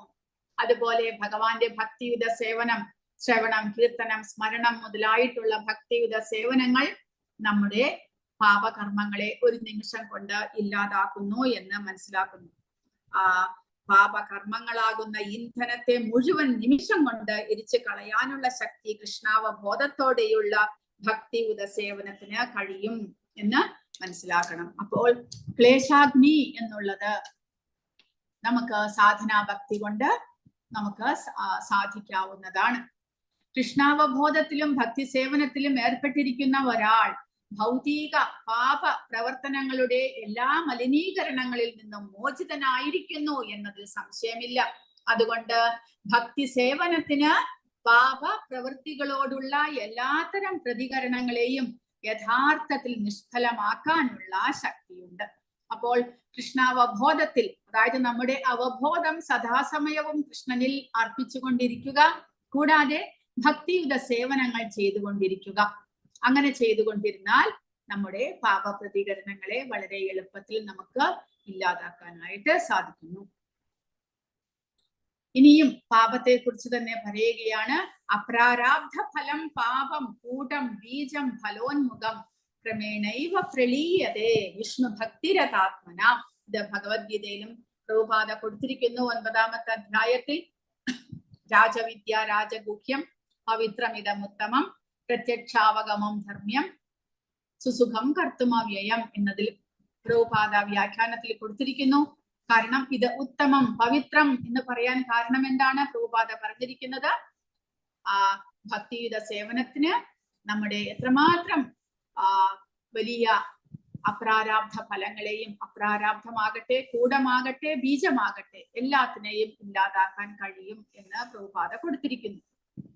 അതുപോലെ അപ്രാരാബ്ധ ഫലം പാപം, പാപത്തിന്റെ അപ്രാരാബ്ധ ഫലമായിട്ടുള്ള അല്ലെങ്കിൽ കൂടമായിട്ടുള്ള ബീജമായിട്ടുള്ള ഫലോന്മുഖമായിട്ടുള്ള എന്തെല്ലാം ഉണ്ടോ അതെല്ലാം തന്നെ ക്രമേണ അത് ഇല്ലാതാകുന്നു. എങ്ങനെ? വിഷ്ണു ഭക്തിരതാത്മന. വിഷ്ണു ഭക്തിയിൽ ഏർപ്പെട്ടു കഴിഞ്ഞാൽ പാപം എന്നുള്ളത് പല വിധത്തിലുണ്ട് എന്ന് ഇവിടെ കൊടുത്തിരിക്കുകയാണ്. അപ്രാരാബ്ധം, കൂട്ടം, ബീജം, ഫലോന്മുഖം. അത് ഇവിടെ ചാർട്ടിൽ കൊടുത്തിരിക്കുന്നു, നമുക്ക് പഠിക്കാം. അത് പാപപ്രവൃത്തികൾ കാരണം 4 തരം ഫലങ്ങളുണ്ട് എന്ന് പത്മപുരാണത്തിൽ പ്രസ്താവിച്ചിട്ടുണ്ട്. പരമാത്മാവായ മഹാവിഷ്ണുവിന് കീഴടങ്ങുകയും പൂർണ്ണ കൃഷ്ണാവബോധത്തോടെ ഭഗവാന്റെ ഭക്തി സേവനത്തിൽ ഏർപ്പെടുകയും ചെയ്യുന്നവർക്ക് ഈ 4 ഫലങ്ങളും ഉടനടി ഇല്ലാതാകുന്നു. ഏതൊക്കെയാണ് 4 ഫലങ്ങൾ? പാപം ചെയ്യാനുള്ള കാരണം എന്താണ്? ബീജം, പാപകരമായിട്ടുള്ള ആഗ്രഹങ്ങളാണ്, ഭൗതികമായിട്ടുള്ള ആഗ്രഹങ്ങളാണ് ഓരോ കർമ്മങ്ങളും ചെയ്യാൻ നമ്മളെ പ്രേരിപ്പിക്കുന്നത്. പുണ്യമാകട്ടെ പാപമാകട്ടെ കർമ്മങ്ങൾ ചെയ്യാൻ നമ്മളെ പ്രേരിപ്പിക്കുന്നത് നമ്മുടെ മനസ്സിലുണ്ടാകുന്ന ആഗ്രഹങ്ങൾ. അതുകൊണ്ടാണ് ഭൗതികമായ ആഗ്രഹങ്ങളെ നമ്മൾ ഇല്ലാതാക്കി കഴിഞ്ഞാൽ പിന്നീട് നമുക്ക് പുനർജന്മം എന്നുള്ളത് ഇല്ലാതാക്കാൻ സാധിക്കും എന്ന് പറയുന്നത്. പുനർജന്മത്തിന് ഹേതുവാകുന്നത് നമ്മുടെ ആഗ്രഹങ്ങളാണ്. പല വിധത്തിൽ ജീവാത്മാവ് പലതും ആഗ്രഹിക്കുന്നു. അങ്ങനെ ആഗ്രഹങ്ങളെ ഇല്ലാതാക്കുക. അപ്പോൾ പാപകരമായിട്ടുള്ള ആഗ്രഹം അത് ബീജം എന്ന് പറയുന്നു. അതുവഴി നമ്മൾ മനസ്സിൽ ആഗ്രഹിക്കുന്നു, എനിക്ക് അത് വേണം, ഇത് വേണം, അല്ലെങ്കിൽ അങ്ങനെ ചെയ്യണം, ഇങ്ങനെ ചെയ്യണം, അല്ലെങ്കിൽ അയാൾ എന്റെ ശത്രുവാണ്, അയാൾ എനിക്കെതിരെ പ്രവർത്തിക്കുന്നു, അയാളെ ഇല്ലാതാക്കണം എന്നെല്ലാം നമ്മൾ മനസ്സിൽ പല വിധത്തിൽ ഓരോരുത്തർ ആഗ്രഹിക്കുന്നു. മനസ്സിൽ ആണ് നമ്മൾ ചിന്തിക്കുന്നത്, അല്ലെ? ആ മനസ്സിലാണ് പാപകർമ്മത്തിന്റെ ബീജം മുട്ടിടുന്നത്. അങ്ങനെ ചെയ്തു കഴിഞ്ഞിട്ട് എന്ത് ചെയ്യുന്നു? പാപം ചെയ്യാനായിട്ട് മനസ്സിലപ്പോൾ ആഗ്രഹം വരുന്നു. എന്നിട്ട് പാപം നമ്മൾ ചെയ്യുന്ന അവസ്ഥ, പാപകർമ്മങ്ങൾ നമ്മൾ ചെയ്യുന്നു. ആദ്യം ആഗ്രഹിക്കുന്നു പാപകർമ്മങ്ങൾ ചെയ്യാനായിട്ട്, പിന്നെ പാപകർമ്മങ്ങൾ നമ്മൾ ചെയ്യുന്നു. പിന്നെ മൂന്നാമതായിട്ട് ആ പാപകർമ്മങ്ങൾ ചെയ്തു കഴിഞ്ഞാൽ ഉടനടി അതിന്റെ റിസൾട്ട് നമുക്ക് പ്രത്യക്ഷമാകുന്നില്ല നമ്മുടെ ശരീരത്തിലോ നമ്മുടെ ജീവിതത്തിലോ. കാരണം പാപകർമ്മങ്ങൾ ചെയ്തു കഴിഞ്ഞാലും ഉടനടി അതിന്റെ റിസൾട്ട് വരുന്നില്ല. അതിനെ കൂട്ടം, ആ പ്രവണത, വീണ്ടും വീണ്ടും പാപകർമ്മങ്ങൾ ചെയ്യാൻ. അപ്പോൾ ഉടനടി അതിന്റെ റിസൾട്ട് വന്നില്ലെങ്കിൽ എന്ത് ചെയ്യും? നമ്മൾ ചെയ്തിട്ടും ആ തെറ്റ് ചെയ്തിട്ടും ആരും നമ്മളെ കണ്ടുപിടിച്ചില്ല, ആരും നമ്മളെ തടഞ്ഞിട്ടില്ല. ഞാൻ ആ തെറ്റ് ചെയ്തിട്ടും അതിന്റെ ശിക്ഷയൊന്നും എനിക്ക് ലഭിച്ചിട്ടില്ല. അതുകൊണ്ട് വീണ്ടും വീണ്ടും അത് ചെയ്യാനുള്ള പ്രവണത, അങ്ങനെയുള്ള പാപകർമ്മങ്ങൾ ചെയ്യാനുള്ള പ്രവണത ഉണ്ടാകുന്നു. അതിനെയാണ് കൂട്ടം എന്ന് പറയുന്നത്. പിന്നെയോ അപ്രാരാബ്ദം. പക്ഷേ അത് ശേഖരിച്ച് നമ്മുടെ അക്കൗണ്ടിൽ അത് ബാലൻസ് ആയിട്ട് ഇങ്ങനെ വലുതായി വരികയാണ്. അതായത് പാപകർമ്മങ്ങളുടെ ഫലങ്ങൾ അതിങ്ങനെ ശേഖരിച്ച് വരുന്നു. അതാണ് അപ്രാരാബ്ധ ഫലം എന്ന് പറയുന്നത്.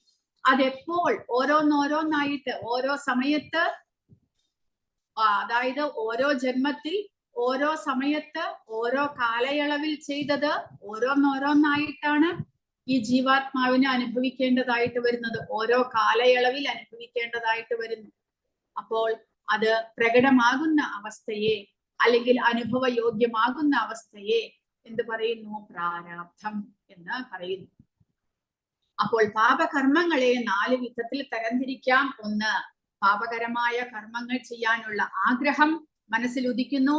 രണ്ടാമത്, ആ പാപകർമ്മങ്ങൾ ചെയ്യുക, വീണ്ടും അതിന്റെ പ്രവണത, വീണ്ടും വീണ്ടും ചെയ്യാനുള്ള പ്രവണതയുണ്ടാകുക, അതിന് കൂട്ടം എന്ന് പറയുന്നു. നാലാമത്തേതായിട്ട് അത് അപ്രാരാബ്ധ ഫലമായിട്ട് നമ്മൾ ശേഖരിച്ച ജീവാത്മാവിന്റെ അക്കൗണ്ടിൽ ശേഖരിച്ചു വെക്കുന്നത്. അങ്ങനെ 4 വിധത്തിലാണ് പാപകർമ്മങ്ങൾ, പ്രകടമാകാത്ത പാപകർമ്മങ്ങൾ, അതിന്റെ ഫലം നമ്മൾ കാണപ്പെടുന്നത്. പിന്നെ പ്രാരാബ്ധം എന്ന് പറയുമ്പോൾ അത് പ്രകടമായത് ജീവാത്മാവ് തന്റെ ശരീരത്തിലൂടെ അനുഭവിക്കുന്നത് പ്രകടമായ പാപകർമ്മ ഫലം, ഫലോന്മുഖം എന്ന് പറയുന്നു. ദുഷ്പ്രവർത്തികളുടെ വിവിധ ഘട്ടങ്ങളിലെ തിന്മകൾ ഇവിടെ വിശകലനം ചെയ്യുന്നു. ജീവിതത്തിന്റെ ഇന്നത്തെ ഘട്ടത്തിൽ നാം അനുഭവിച്ചു കൊണ്ടിരിക്കുന്ന ഒന്നാണ് ഫലോന്മുഖ ദുർഗുണങ്ങൾ. വ്യത്യസ്ത തരം നമ്മുടെ ആഗ്രഹങ്ങളാൽ ബീജം, വ്യത്യസ്ത തരം നമ്മുടെ ആഗ്രഹങ്ങളാണ് ബീജം. ദുരാചാര തൈകൾ നടുന്ന പ്രക്രിയയിലാണ്. ബീജത്തിന്റെ ഘട്ടത്തിന് മുൻപാണ് കൂട്ടം, അതായത് മുളയ്ക്കുന്ന ഘട്ടം. അതായത് ബീജം എന്നുള്ളത് നമ്മൾ ഒരു തൈ നടാൻ ശ്രമിക്കുന്നു, അതിനു വേണ്ടിയിട്ട് ആ വിത്ത് നമ്മൾ കൊണ്ടുവരുന്നു, അതായത് നമ്മുടെ ഉള്ളിൽ ആഗ്രഹം ഉണ്ടാകുന്നു, അതാണ് ബീജം. പിന്നെയോ ആ ബീജത്തിനും പാപത്തിനും ഇടയിൽ, പാപകർമ്മത്തിനും ഇടയിലുള്ളതാണ് പ്രവണതകൾ എന്ന് പറയുന്നത്. അതായത് വീണ്ടും വീണ്ടും കർമ്മങ്ങൾ ചെയ്യുക, ആ പാപകർമ്മങ്ങൾ ചെയ്യാനുള്ള ആഗ്രഹങ്ങൾ വീണ്ടും വീണ്ടും ഉണ്ടാകുക, അല്ലെങ്കിൽ ഒരു പാപകർമ്മം ചെയ്യുന്നതിനുള്ള ആഗ്രഹത്തിനും പിന്നെ ആ പാപകർമ്മം ചെയ്യുന്നതിന് ഇടയ്ക്കുമുള്ള ആ കാലഘട്ടം, അതും വേണമെങ്കിൽ പറയാം കൂട്ടമെന്ന്. അല്ലെങ്കിൽ പാപകർമ്മം ചെയ്തിട്ടും അത് അനുഭവിക്കുന്നതിനും ഇടയിലുള്ള സമയത്തെ അതിനും വേണമെങ്കിൽ കൂട്ടം എന്ന് പറയാം. എന്തായാലും അത് മുളയ്ക്കുന്ന, അതായത് പാപകർമ്മം ചെയ്ത് ആ തൈ മുളയ്ക്കുന്ന അവസ്ഥയ്ക്ക്, ആ ഘട്ടത്തില് അതിനാണ് കൂട്ടം എന്ന് പറയുന്നത്. അതിനെ ഒരു ഉദാഹരണം പ്രഭുപാദ പറയുന്നത്, ഒരു കള്ളന്റെ ഉള്ളിൽ എവിടെയെങ്കിലും മോഷണം ചെയ്യാനുള്ള ആഗ്രഹം വരുന്നത് പാപകർമ്മമായിട്ട്, ബീജമായിട്ട് നമുക്ക് കണക്കാക്കാം. അതിനുശേഷം കള്ളൻ എവിടെയെങ്കിലും പോയി മോഷണം ചെയ്യുന്നു, അത് പാപകർമ്മം, നമുക്ക് മനസ്സിലാക്കാം, പാപകർമ്മമാണ് ചെയ്തത്. പക്ഷേ ആ പാപകർമ്മം ചെയ്തെങ്കിലും അയാൾ ഉടനടി പിടിക്കപ്പെടുന്നില്ല. കാരണം പോലീസുകാർക്ക് അയാൾ എവിടെയാണ്, ആരാണ് ചെയ്തത് എന്നെല്ലാം അന്വേഷിച്ച് വേണം കണ്ടുപിടിക്കാൻ. അപ്പോൾ ഇന്നലെ രാത്രി മോഷണം ചെയ്തു, ഇന്ന് അയാളെ പിടിച്ചില്ല. അപ്പോൾ അയാളുടെ ഉള്ളിൽ തനിക്ക് അങ്ങനെ വിദഗ്ധമായി എല്ലാവരെയും പറ്റിച്ച് മോഷണം ചെയ്യാനുള്ള കഴിവുണ്ട് എന്ന് അയാൾ മനസ്സിലാക്കിക്കൊണ്ട് വീണ്ടും വീണ്ടും ആ മോഷണങ്ങൾ തുടരെ ചെയ്യുകയാണ്. അതായത് വീണ്ടും വീണ്ടും പാപകർമ്മങ്ങൾ ചെയ്യുന്നു.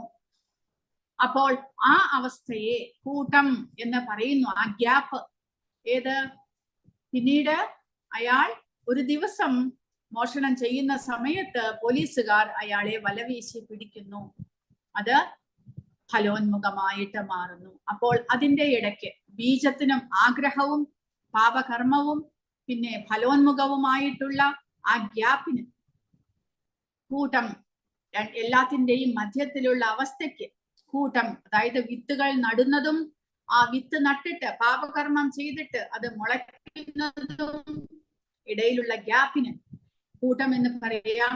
അല്ലെങ്കിൽ ആ പാപകർമ്മങ്ങളുടെ പ്രവണതകൾ മനസ്സിൽ നിന്ന് പോകാതെ തുടരെ വന്നിരിക്കുന്ന അവസ്ഥയ്ക്ക് അതിനും കൂട്ടം എന്ന് പറയാം എന്നാണ് പറയുന്നത്.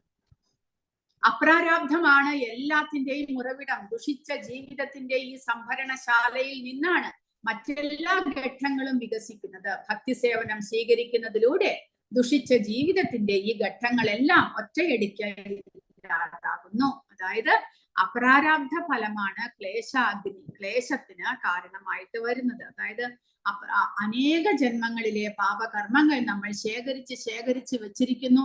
അതാണ് നമ്മുടെ ക്ലേശങ്ങൾക്ക് എല്ലാത്തിനും കാരണം. പക്ഷേ ഭക്തിയുടെ സേവനങ്ങൾ സ്വീകരിക്കുന്നതിലൂടെ നമുക്ക് ആ ക്ലേശങ്ങളെ എല്ലാം ഇല്ലാതാക്കാനായിട്ട്, അപ്രാരാബ്ധ ഫലങ്ങളെ എല്ലാം ഇല്ലാതാക്കാനായിട്ട് സാധിക്കുന്നു. അപ്പോൾ ക്ലേശത്തിന് കാരണം 3 കാരണങ്ങളാണ് പറഞ്ഞത്. ഏതൊക്കെയാണ് ക്ലേശത്തിന് കാരണമായിട്ട് പറഞ്ഞത് തുടക്കത്തിൽ? പാപം, ബീജം, പാപം, ബീജം, അവിദ്യ. അവിദ്യ. കറക്റ്റ്. അവിദ്യ ഇവിടെ പേജിൽ തന്നെയുണ്ട്. അപ്പോൾ പാപം, ബീജം, അവിദ്യ. പാപം എന്നുള്ളത് പാപകർമ്മങ്ങൾ നമ്മളിപ്പോൾ പഠിച്ചു. ബീജം എന്നുള്ളത് അങ്ങനെ ഭൗതികമായ മോഹങ്ങൾ, നമുക്ക് ഓരോന്ന് ഭൗതിക വസ്തുക്കളെ സ്വീകരിക്കാനും അതിനു വേണ്ടിയിട്ട് പാപകർമ്മങ്ങൾ ചെയ്യാനുമുള്ള പലതരത്തിലുള്ള മോഹങ്ങളെ ബീജം എന്ന് പറയുന്നു. ഇനി അവിദ്യ. അവിദ്യ കൊണ്ട് നമ്മൾ പാപകർമ്മങ്ങൾ ചെയ്യുന്നു. അജ്ഞത മൂലം കാടിന്റെ മണ്ണിൽ ധാരാളം പാമ്പുകളുണ്ട്. ഒരു തീ ഉണ്ടാകുമ്പോൾ അത് ഉണങ്ങിയ ഇലകൾ കത്തിക്കുന്നു. പാമ്പുകൾ ഈ അഗ്നിയാൽ ആക്രമിക്കപ്പെടുന്നു. അതുപോലെ കൃഷ്ണാവബോധത്തിന്റെ ജ്വലിക്കുന്ന തീ വളരെ ശക്തമാണ്. അജ്ഞതയുടെ പാമ്പുകൾ ഉടനടി കൊല്ലപ്പെടുന്നു. അതായത് അജ്ഞാനമാണ് പാപകർമ്മങ്ങൾ ചെയ്യാനുള്ള കാരണം എന്ന് മനസ്സിലാക്കണം. അറിവില്ലായ്മ മൂലമാണ് നമ്മൾ പലതരത്തിലുള്ള തെറ്റുകളും ചെയ്യുന്നത്, അല്ലെ? അറിവില്ലായ്മ മൂലം. കാരണം ഇങ്ങനെയുള്ള കാര്യങ്ങൾ ചെയ്യുന്നത് എന്റെ പാപകർമ്മത്തെ വർദ്ധിപ്പിക്കുകയാണ് ചെയ്യുന്നത് എന്നറിയാതെ നമ്മൾ ഓരോരുത്തരെയും ചീത്ത പറയുന്നതും ഒരാളെ കുറിച്ച് മനസ്സിൽ വളരെയധികം ദുഷിച്ച് ചിന്തിക്കുന്നതും, കൂടാതെ മറ്റുള്ളവരുടെ അടുക്കൽ ഒരാളെ കുറിച്ച് കുറ്റങ്ങൾ പറഞ്ഞ് അത് പ്രചരിപ്പിക്കുന്നതും, അതുകൂടാതെ പലതരത്തിലുള്ള കർമ്മങ്ങളും നമ്മൾ ചെയ്യുന്നുണ്ട്. ഓരോരുത്തരും ഏതെല്ലാം വിധത്തിലാണ് തെറ്റുകൾ ചെയ്യുന്നത്. അപ്പോൾ അതിന്റെ എല്ലാത്തിന്റെയും ഫലം ഞാൻ തന്നെ അടുത്ത ജന്മങ്ങളിൽ ഞാനാകുന്ന ജീവാത്മാവിന് അനുഭവിക്കേണ്ടി വരും എന്നുള്ള അറിവില്ലായ്മ. ആ അറിവില്ലായ്മയാണ് ഈ എല്ലാ തെറ്റുകൾക്കും കാരണം. പക്ഷേ അറിവില്ലായ്മ എന്നുള്ളത് ഒരു കാരണമല്ല, ഒരു എക്സ്ക്യൂസ് അല്ല എന്നും നമ്മൾ മനസ്സിലാക്കണം. അറിവില്ലായ്മ മൂലം നമ്മുടെ ചെയ്യുന്നത് ഒന്നിനും തന്നെ എക്സ്ക്യൂസ് ആയിട്ട്, അല്ലെങ്കിൽ നിങ്ങളുടെ തെറ്റുകളെ ക്ഷമിക്കാൻ സാധ്യമല്ല. അപ്പോൾ കാരണം മനുഷ്യജന്മം ഇതെല്ലാം അറിയാനുള്ള ഒരു വഴിയാണ് എന്ന്. അതുകൊണ്ട് അവിദ്യ അല്ലെങ്കിൽ അജ്ഞാനം ഇങ്ങനെ ക്ലേശങ്ങൾ അനുഭവിക്കാനുള്ള ഒരു കാരണമാണ്. അജ്ഞാനം പാപകർമ്മങ്ങൾ ചെയ്യാനുള്ള കാരണവുമാണ്. അപ്പോൾ പക്ഷേ ഇതെല്ലാം തന്നെ, ഈ എല്ലാ കാരണങ്ങളും പാപകർമ്മങ്ങൾ ചെയ്യാനുള്ള അല്ലെങ്കിൽ അപ്രാരാബ്ധ ഫലം എത്രമാത്രം നമ്മുടെ അക്കൗണ്ടിൽ ഉണ്ടെങ്കിലും അതെല്ലാം തന്നെ ഭക്തിയുത സേവനം അല്ലെങ്കിൽ കൃഷ്ണാവബോധം എന്നുള്ള ആ ഭഗവാന്റെ സേവനത്താൽ നമുക്ക് ഇല്ലാതാക്കാനായിട്ട് സാധിക്കുന്നു എന്നാണ് പറയുന്നത്.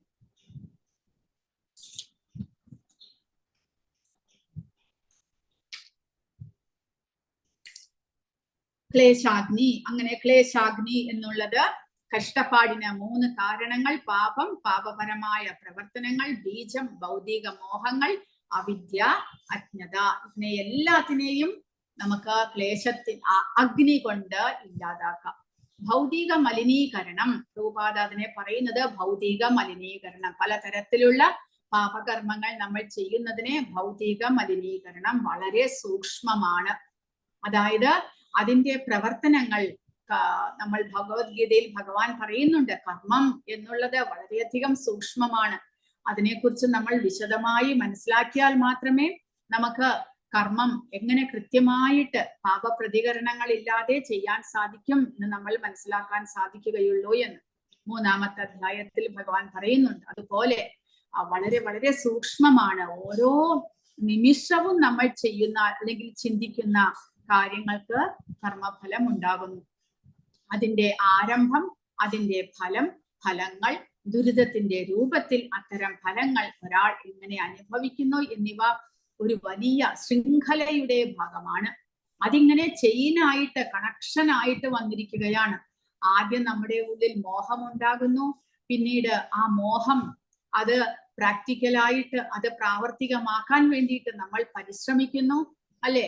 ഒരുപാട് നമ്മൾ ചിന്തിച്ച് പ്ലാൻ ചെയ്ത് അത് പരിശ്രമത്തിൽ വരുത്തി പിന്നീടാണ് ആ കർമ്മങ്ങൾ ചെയ്യുന്നത്. പിന്നെ ആ കർമ്മം ചെയ്തു കഴിഞ്ഞാലോ പിന്നീട് അതിന്റെ റിട്ടേൺ, അതിന്റെ പ്രതികരണങ്ങളായി. അങ്ങനെ അതൊരു വലിയ ശൃംഖലയുടെ ഭാഗമാണ്. ഒരാൾക്ക് ഏതെങ്കിലും രോഗം പിടിപെടുമ്പോൾ രോഗത്തിന്റെ കാരണം കണ്ടെത്താൻ പലപ്പോഴും വളരെ ബുദ്ധിമുട്ടാണ്.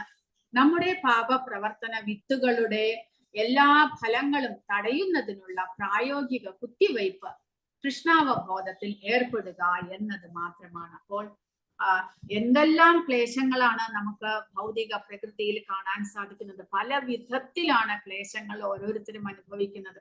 എല്ലാം തന്നെ ഇതുപോലെയുള്ള പാപ പ്രതികരണങ്ങളുടെ ഫലമായിട്ടാണ്. എല്ലാത്തിനും ഒരേ ഒരു മരുന്നേ ഉള്ളൂ, അതായത് കൃഷ്ണാവബോധം എന്നുള്ളത് മാത്രം. ഒറ്റയടിക്ക് ഇതിനെ എല്ലാത്തിനെയും അനേക ജന്മങ്ങളിലെ ആ പാപ പ്രതികരണങ്ങളെ ഇല്ലാതാക്കാനുള്ള ഒരേ ഒരു വഴി കൃഷ്ണാവബോധം മാത്രമാണ് എന്നാണ് പറയുന്നത്. അപ്പോൾ അജാമിളന്റെ കഥ നമുക്ക് ഉദാഹരണമായിട്ട് എടുക്കാം. പ്രഭുപാദ ഇവിടെ കൊടുത്തിട്ടുണ്ട് വ്യാഖ്യാനത്തിൽ അജാമിളന്റെ കഥ. അജാമിളൻ ധർമ്മനിഷ്ഠനായ ഒരു ബ്രാഹ്മണ കുമാരനാണെങ്കിലും ചെറുപ്പത്തിൽ ഒരുപാട് ഭഗവാന്റെ സേവകൾ ചെയ്തത് കൊണ്ട് മാത്രമാണ് അവസാന ആ ഒരു നിമിഷത്തിൽ തന്റെ പുത്രനെയാണ് വിളിച്ചതെങ്കിലും നാരായണ എന്ന് വിളിക്കാനായിട്ട് സാധിച്ചത്. അതുവഴി ആ ഒരേ ഒരു നിമിഷം കൊണ്ട് അജാമിളന് തന്റെ മരണത്തെ അല്ലെങ്കിൽ ആ യമദൂതന്മാരെ ഇല്ലാതാക്കി തന്റെ ജീവിതത്തെ തിരിച്ചെടുക്കാനായിട്ട് സാധിക്കുന്നു. അപ്പോൾ അത്രമാത്രം ശക്തമാണ് ഭഗവാന്റെ നാമം എന്ന് മനസ്സിലാക്കണം. അതുകൂടാതെ ആ ഭഗവാന്റെ നാമത്തിന് മാത്രമേ നമ്മുടെ ഇതുപോലെ പാപ പ്രതികരണങ്ങളെ ഇല്ലാതാക്കാൻ സാധിക്കൂ എന്നും മനസ്സിലാക്കണം. ഭഗവാന്റെ നാമത്തിന്റെ ശക്തിയും കൂടാതെ ഭഗവാന്റെ നാമത്തിന് മാത്രമേ പാപ പ്രതികരണങ്ങളെ ഇല്ലാതാക്കാനും സാധിക്കുകയുള്ളൂ എന്നും മനസ്സിലാക്കണം. അങ്ങനെ ക്ലേശാഗ്നി എന്നുള്ളത് അങ്ങനെ പറയുന്നു. ഈ പാപകരമായ ആഗ്രഹവിത്ത് നീക്കം ചെയ്യാൻ കൃഷ്ണാവബോധം നേടുന്നതിലൂടെ മാത്രമേ കഴിയൂ. ശ്രീ ചൈതന്യ മഹാപ്രഭു ശുപാർശ ചെയ്യുന്നത് പോലെ മഹാമന്ത്രം അല്ലെങ്കിൽ ഹരേ കൃഷ്ണ മന്ത്രം ചൊല്ലുന്നതിലൂടെ ഇത് വളരെ എളുപ്പത്തിൽ നേടാൻ കഴിയും. മറ്റൊരു വിധത്തിൽ പറഞ്ഞാൽ ഒരാൾ ഭക്തി സേവനത്തിന്റെ പാത സ്വീകരിക്കുന്നില്ല എങ്കിൽ പാപ പ്രവർത്തനങ്ങളുടെ എല്ലാ പ്രതികരണങ്ങളിൽ നിന്നും 100% ശുദ്ധനാകാൻ കഴിയില്ല എന്ന് പറയുന്നു. അപ്പോൾ ഇനി അടുത്തത് ക്ലേശാഗ്നി കഴിഞ്ഞു. ഇനി സുഭദ. സുഭദ എന്ന് പറയുമ്പോൾ ശുദ്ധമായ ഭക്തി സേവനം എല്ലാ ശുഭങ്ങളുടെയും തുടക്കമാണ്, എല്ലാ മംഗളകരമായ കാരണങ്ങളുടെയും തുടക്കമാണ് എന്ന് പറയുന്നു. ശ്രീല രൂപ ഗോസ്വാമി ശുഭത്തിന് ഒരു നിർവചനം നൽകിയിട്ടുണ്ട്. യഥാർത്ഥ ശുഭം എന്നാൽ ലോകത്തിലെ എല്ലാ ജനങ്ങൾക്കുമുള്ള ക്ഷേമ പ്രവർത്തനങ്ങളാണ് എന്ന് അദ്ദേഹം പറയുന്നു. കൃഷ്ണാവബോധ പ്രസ്ഥാനം അത് വളരെ നല്ലതാണ്. അത് മുഴുവൻ മനുഷ്യവർഗത്തിനും ഏറ്റവും ഉയർന്ന പ്രയോജനം നൽകും. ഈ പ്രസ്ഥാനത്തിന് എല്ലാവരെയും ആകർഷിക്കാൻ കഴിയും, എല്ലാവർക്കും ഫലം അനുഭവിക്കാൻ കഴിയും. അപ്പോൾ കാരണം ഇതിൽ പറയുന്നത് കൃഷ്ണാവബോധത്തിൽ മുഴുകി, അതിനാൽ ലോകമെമ്പാടുമുള്ള ഭക്തി സേവനത്തിന്റെ കൃഷ്ണാവബോധ പ്രസ്ഥാനത്തിനായുള്ള ഒരു വിശാലമായ പ്രചാരണ പരിപാടി ഏറ്റവും ഉയർന്ന മാനുഷിക ക്ഷേമ പ്രവർത്തനമാണെന്ന് ശ്രീല രൂപ ഗോസ്വാമിയും മറ്റ് പണ്ഡിതരും സമ്മതിക്കുന്നു. അപ്പോൾ സുഭദ എന്നുള്ളതിന് ഇവിടെ പ്രഭുപാദ കൊടുത്തിരിക്കുന്നത് കൃഷ്ണാവബോധത്തിൽ മുഴുകി ഭക്തിയുത സേവനം ചെയ്യുന്നയാൾക്ക് ദേവന്മാരുടെ എല്ലാ സദ്ഗുണങ്ങളും ക്രമേണ കൈവരും. അതുകൊണ്ട് ഇത് മംഗളകരമാണ് എന്ന് പറയുന്നു. മനസ്സിലായില്ലേ? അപ്പോൾ കൃഷ്ണാവബോധം എന്നുള്ളത് എന്തുകൊണ്ട് യഥാർത്ഥ മംഗളകരമായിട്ടുള്ള പ്രവൃത്തി എന്ന് പറയുന്നത് ഒന്നാമത്തേതായിട്ട് എല്ലാ ക്ഷേമ പ്രവർത്തനങ്ങളുടെയും കാതലാണ് കൃഷ്ണാവബോധം. കാരണം എല്ലാവരുടെയും ക്ലേശങ്ങളെ ഇല്ലാതാക്കാനായിട്ട് കൃഷ്ണാവബോധം മൂലം സാധിക്കുന്നു. അതുകൊണ്ട് ഇതിനെ പ്രചരിപ്പിക്കുന്നതാണ് ശുഭകരമായിട്ടുള്ള പ്രവൃത്തി. രണ്ടാമതായിട്ട് കൃഷ്ണാവബോധം പരിശീലിക്കുന്നയാൾക്ക് എല്ലാ ദൈവീക ഗുണങ്ങളും കൈവരുന്നു. അത് അയാളിൽ എല്ലാ സദ്ഗുണങ്ങളും ഉണ്ടാക്കുന്നു. അതുകൊണ്ട് അത് കൃഷ്ണാവബോധം മംഗളകരമായിട്ടുള്ള കാരണമാണ്. കൃഷ്ണന്റെ പരിശുദ്ധ ഭക്തനാകുക എന്നാൽ ഏറ്റവും ശ്രേഷ്ഠമായ സ്വഭാവം ഉണ്ടാകുക എന്നർത്ഥമാണ്. ചുരുക്കത്തിൽ കൃഷ്ണാവബോധം ഇല്ലാത്ത ഒരാൾക്കും യഥാർത്ഥത്തിൽ സദ്ഗുണങ്ങൾ ഉണ്ടാകുക സാധ്യമല്ല. ഇനി കൃഷ്ണാവബോധത്തിൽ നിന്ന് ലഭിക്കുന്ന സുഖം, സാന്ദ്രാനന്ദം എന്ന് പറഞ്ഞില്ലേ, സുഖം ശ്രേഷ്ഠമായ സന്തോഷം നൽകുന്നു. ഒരിക്കൽ ഭഗവാൻ ചൈതന്യൻ ഈ രഹസ്യം ഭക്തനായ ചോലാവേഗ ശ്രീധരയ്ക്ക് സ്വയം വെളിപ്പെടുത്തുകയും അദ്ദേഹത്തിന് ഇഷ്ടമുള്ള സമ്പത്ത് വാഗ്ദാനം ചെയ്യുകയും ചെയ്തു. എന്നാൽ തനിക്ക് ഭൗതിക സമ്പത്തൊന്നും ആവശ്യമില്ല എന്ന് ശ്രീധരൻ ഭഗവാനെ അറിയിച്ചു. അതാണ് ശുദ്ധ ഭക്തരുടെ നിലപാട്. അതായത് പരിശുദ്ധ ഭക്തിയുത സേവനം ചെയ്യുന്ന ഒരാൾക്ക് ആ ഭക്തിയുത സേവനത്തിലൂടെ തന്നെ മാനസികമായിട്ടുള്ള എല്ലാ സന്തോഷങ്ങളും ലഭിക്കുന്നു. അതുകൊണ്ട് അയാൾ പിന്നീട് ഭൗതികമായിട്ടുള്ള ഒന്നിലും ആഗ്രഹം വരുന്നില്ല അയാൾക്ക്. ഈ കോലാവേച്ച ശ്രീധരൻ എന്ന് പറയുന്നു. അത് ചൈതന്യ ചരിതാമൃതത്തിലെ ഒരു കഥയാണ്. കോലാവേച്ച ശ്രീധരൻ ഈ വ്യാഖ്യാനത്തിലെ പ്രഭുപാദ ഈ കഥ കൊടുത്തിട്ടുണ്ട്. അതായത് അദ്ദേഹം ഒരു ബംഗാളിലെ നദിയ ഗ്രാമത്തിലെ ഒരു ഭക്തനായിരുന്നു. ഒരു ദിവസം ഈ ചൈതന്യ മഹാപ്രഭു രാത്രി അദ്ദേഹം ദിവസവും ഈ സങ്കീർത്തനത്തിന് വേണ്ടിയിട്ട് ഭക്തന്മാരുടെ ഗൃഹങ്ങളിലേക്ക് പോകുമായിരുന്നു. അങ്ങനെ പോകുന്ന വഴിക്കാണ് ഈ കോലാവേച്ച ശ്രീധരൻ അദ്ദേഹത്തിന്റെ ഭക്തനായിരുന്ന ഹരേ കൃഷ്ണ മഹാമന്ത്രം ജപിക്കുകയും അതിനോടൊപ്പം അദ്ദേഹം തന്റെ തൊഴിൽ ചെയ്യുന്നത് കണ്ടത്. എന്താണ് അദ്ദേഹത്തിന്റെ തൊഴിൽ? അദ്ദേഹം നമ്മുടെ വാഴയിലയിൽ പണ്ട് കുമ്പിൾ ഉണ്ടാക്കുമായിരുന്നു. നമ്മുടെ അമ്പലങ്ങളിലെല്ലാം എണ്ണ ലഭിച്ചുകൊണ്ടിരുന്നത് ഇതുപോലെയുള്ള കുമ്പിളിലാണ്. ആ വാഴയിലയിൽ കുത്തി ഉണ്ടാക്കുന്ന കുമ്പിൾ. അദ്ദേഹം ആ കുമ്പിൾ ഉണ്ടാക്കിയിട്ട് രാവിലെ ഇരുന്ന് കുമ്പിൾ ഉണ്ടാക്കിയിട്ട് വൈകുന്നേരമാകുമ്പോൾ അത് വിൽക്കാനായിട്ട് വരും. അത് വിറ്റ് കഴിഞ്ഞ് എത്രമാത്രം കാശ് ലഭിക്കുമോ അതിലൊരു പങ്ക് അദ്ദേഹം തന്റെ പിറ്റേ ദിവസത്തെ ചെലവിനായിട്ട് എടുത്തു വെക്കുന്നു. ഒരു പങ്ക് അദ്ദേഹം എന്ത് ചെയ്യും? ഗംഗാദേവിയുടെ ആരത്തിക്കായിട്ട് അദ്ദേഹം ചെലവാക്കുന്നു. അപ്പോൾ ഈ കോലാവേജ ശ്രീധരൻ ഇങ്ങനെ തന്റെ ജോലി ചെയ്യുന്നത് കണ്ടപ്പോൾ അതിനോടൊപ്പം ഹരേകൃഷ്ണ മഹാമന്ത്രം ജപിച്ചുകൊണ്ട് സങ്കീർത്തനങ്ങൾ ചെയ്തുകൊണ്ട് സന്തുഷ്ടനായിട്ടിരിക്കുന്നത് കണ്ടപ്പോൾ ചൈതന്യ മഹാപ്രഭു അദ്ദേഹത്തിന് എന്തിഷ്ടമുള്ള വരം ചോദിക്കാനായിട്ട് പറയുന്നു. പക്ഷേ അദ്ദേഹം പറഞ്ഞു, എനിക്ക് വരമൊന്നും തന്നെ വേണ്ട, എനിക്ക് സമ്പത്തൊന്നും തന്നെ വേണ്ട, ഞാൻ എനിക്ക് ഉള്ളതിൽ സന്തുഷ്ടനാണ് എന്നാണ് അദ്ദേഹം പറയുന്നത്.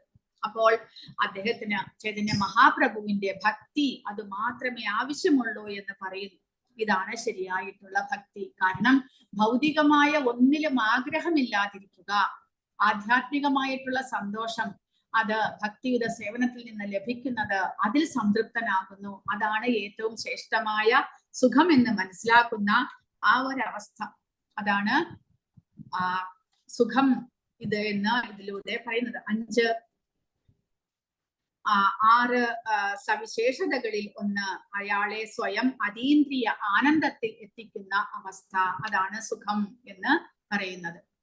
ഇനി മോക്ഷ ലഘുതാകൃഷ്, ശുദ്ധമായ ഭക്തി സേവനത്തിലുള്ളവർ മോക്ഷ സങ്കല്പത്തെ പോലും പരിഹസിക്കുന്നു. കാരണം മോക്ഷവും കൂടെ ആവശ്യമില്ല.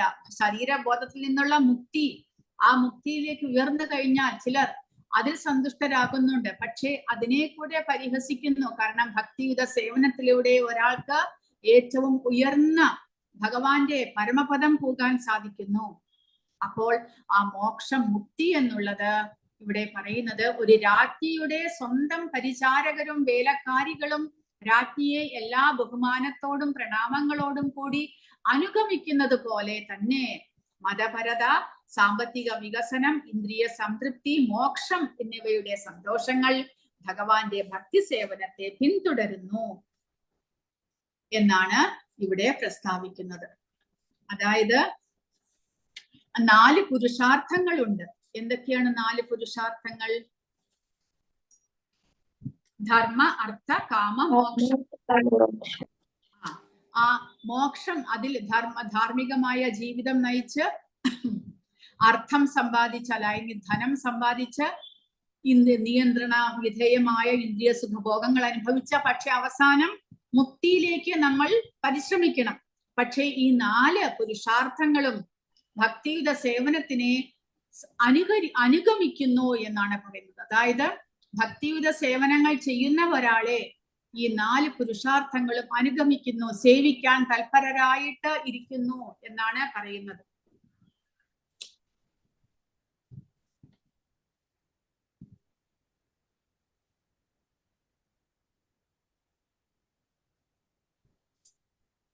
അപ്പോൾ അതിനെ കുറിച്ച് ഇവിടെ പറഞ്ഞിട്ടുള്ള പ്രഭുപാദ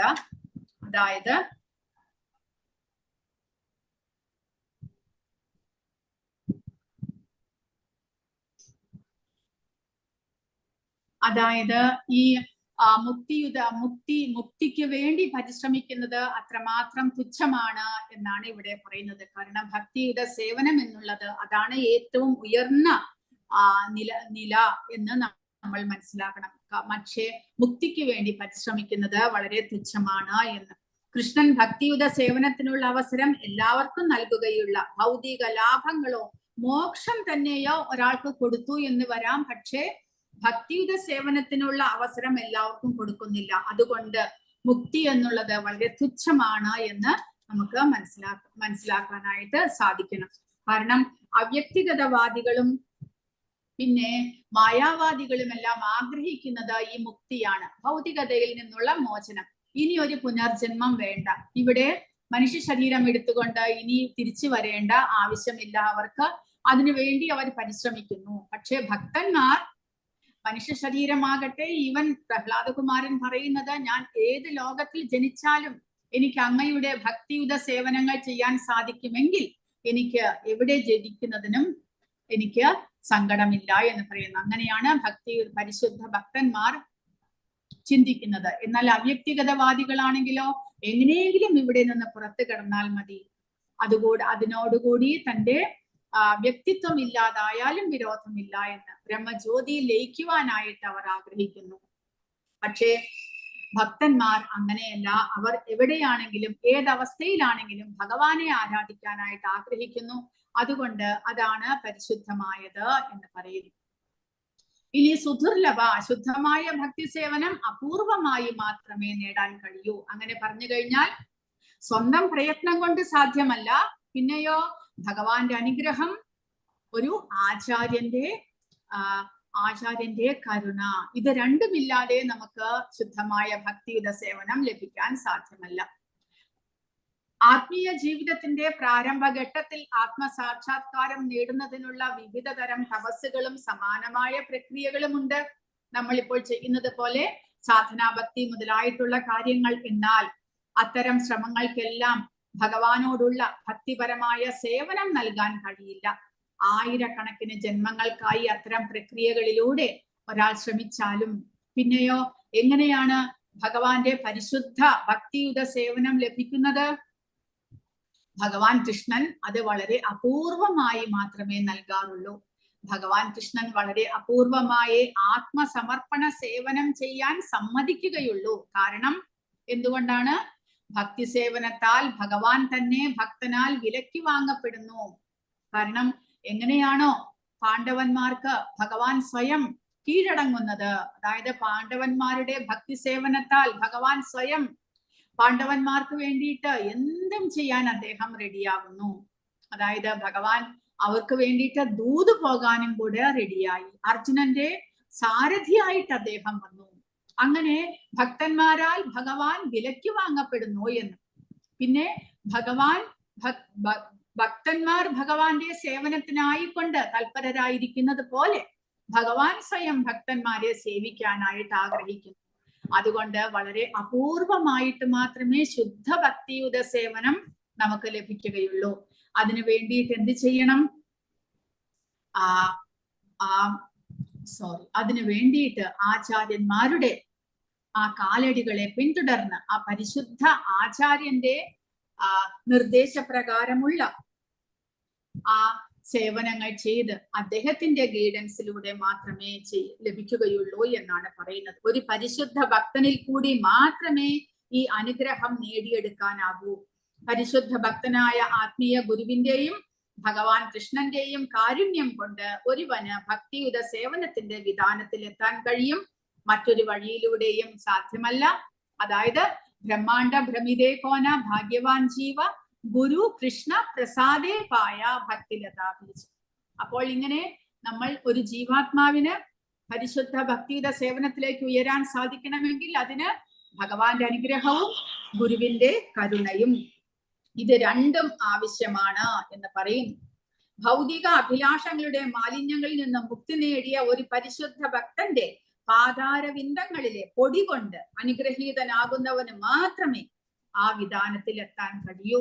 പക്ഷേ നാരദ മഹർഷി യുധിഷ്ഠിരനോട് പറയുന്നു, നിങ്ങൾ പക്ഷേ ഏറ്റവും വലിയ അനുഗ്രഹീതരായിട്ടുള്ള ഭക്തന്മാരാണ്. കാരണം സ്വയം ഭഗവാൻ നിങ്ങളുടെ ഗൃഹത്തിൽ നിങ്ങളോടൊപ്പം, ഭഗവാൻ പാണ്ഡവരോടൊപ്പം ആഹാരം കഴിക്കുന്നു, അവരോടൊപ്പം അവരുടെ വീട്ടിൽ കഴിയുന്നു.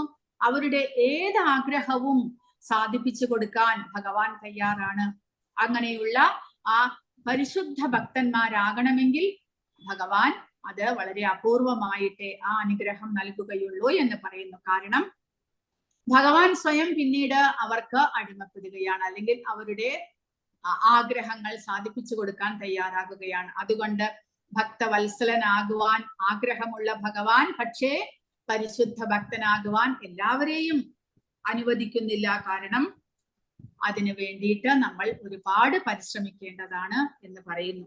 ഭക്തിയുത സേവനത്തിലൂടെ ഭഗവാനെ ഭക്തൻ വിലയ്ക്ക് വാങ്ങുന്നു. അതുകൊണ്ട് അപൂർവമായിട്ടേ പരിശുദ്ധ ഭക്തിയുത സേവനം ലഭിക്കുകയുള്ളൂ. അതാണ് സുദുർലഭ, അപൂർവമായി മാത്രം ലഭിക്കുന്നത് എന്ന് പറയുന്നത്. ഇനി സാന്ദ്രാനന്ദ വിശേഷാത്മാ, ശുദ്ധമായ ഭക്തി സേവനം യാന്ത്രികമായി ഒരാളെ അതീന്ദ്രിയ ആനന്ദത്തിലാക്കുന്നു. കണക്കാക്കാൻ കഴിയാത്ത ഘനീഭവിച്ച ആനന്ദം, അതായത് ആ ആത്മീയമായിട്ടുള്ള അതീന്ദ്രിയമായ ആനന്ദം സ്വമേധയാ നമുക്ക് ലഭിക്കുകയാണ്.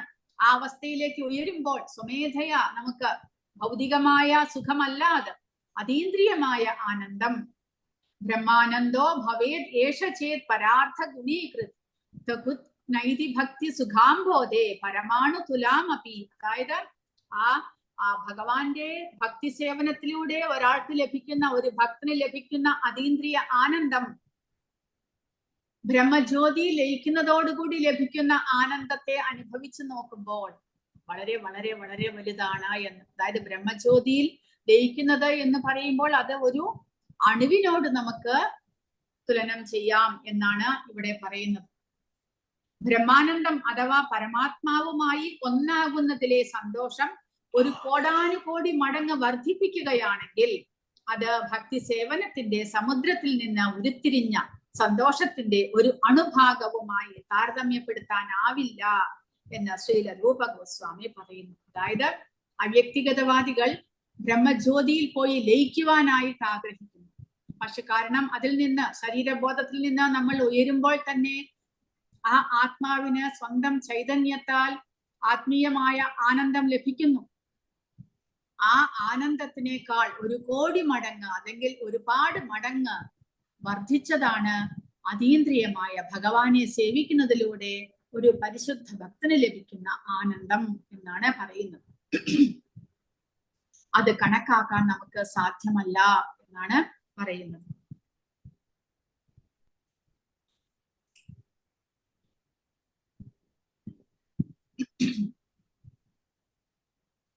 ഇനി അവസാനത്തേതായിട്ട് ശ്രീകൃഷ്ണ ആകർഷിണി, അതായത് ശുദ്ധമായ ഭക്തി സേവനം മാത്രമാണ് കൃഷ്ണനെ ആകർഷിക്കാനുള്ള ഏക മാർഗമായിട്ട് പറയുന്നത്. ഭക്തി സേവനം നിർവഹിക്കുക എന്നതിനർത്ഥം രാധാറാണിയുടെ കാൽപ്പാടുകൾ പിന്തുടരുക എന്നാണ്. കൂടാതെ വൃന്ദാവനത്തിലെ ഭക്തർ അവരുടെ ഭക്തി സേവനത്തിൽ പൂർണ്ണത കൈവരിക്കുന്നതിനായി രാധാറാണിയുടെ പരിപാലനത്തിൽ ഏർപ്പെട്ടു. കൃഷ്ണന്റെ ആന്തരിക ശക്തിയുടെ നേരിട്ടുള്ള നിയന്ത്രണത്തിലായതിനാൽ ഭക്തി സേവനം കൃഷ്ണനെ പോലും ആകർഷിക്കുന്നു. അപ്പോൾ രാധാറാണി ഭഗവാന്റെ അന്തരംഗ ശക്തിയാണ്. അപ്പോൾ പരിശുദ്ധ ഭക്തി സേവനത്തിലേക്ക് ഒരാൾ ഉയരുമ്പോൾ അയാൾ ഭഗവാന്റെ അന്തരംഗ ശക്തിയുടെ കീഴിലാക്കപ്പെടുന്നു. നമ്മൾ ഭഗവത്ഗീതയിൽ പഠിച്ചിട്ടുണ്ട് ഈ ശ്ലോകം. ഏതാണത്? ഓർമ്മയുണ്ടോ? 9-ാമത്തെ അധ്യായത്തിൽ. അല്ലല്ല,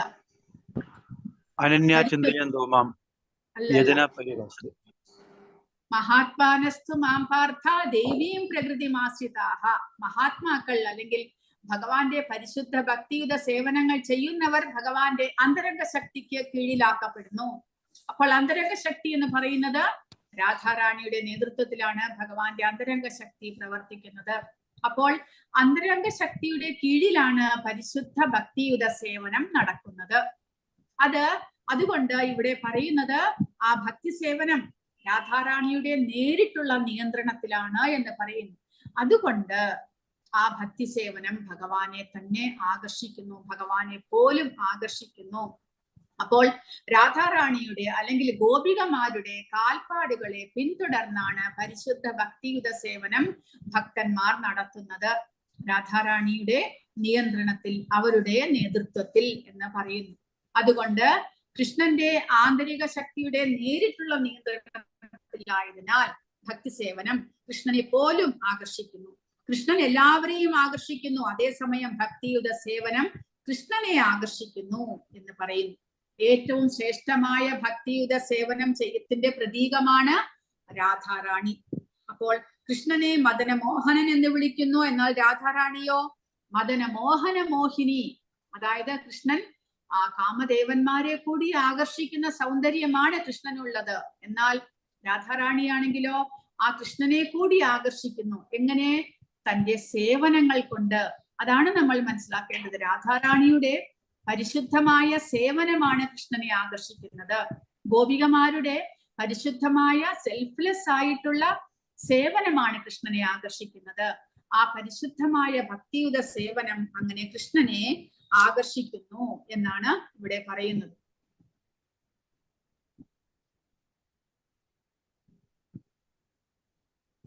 അപ്പോൾ ഇവിടെ കൊടുത്തിരിക്കുന്നത് നാരദ മഹർഷി പറയുന്നതായിട്ടാണ്. ഇതില് വ്യാഖ്യാനത്തിൽ പറയുന്നുണ്ട്, പ്രഭുപാദ വായിച്ച് മനസ്സിലാക്കണം.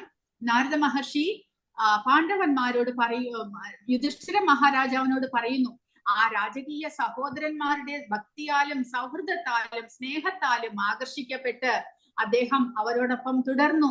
ഭക്തി സേവനത്തിന്റെ ഈ പ്രക്രിയ എത്ര വലുതാണ് എന്നതിന്റെ തെളിവാണ് ഇത്. അതിനെ പരമോന്നത ഭഗവാനെ പോലും ആകർഷിക്കാൻ കഴിയും.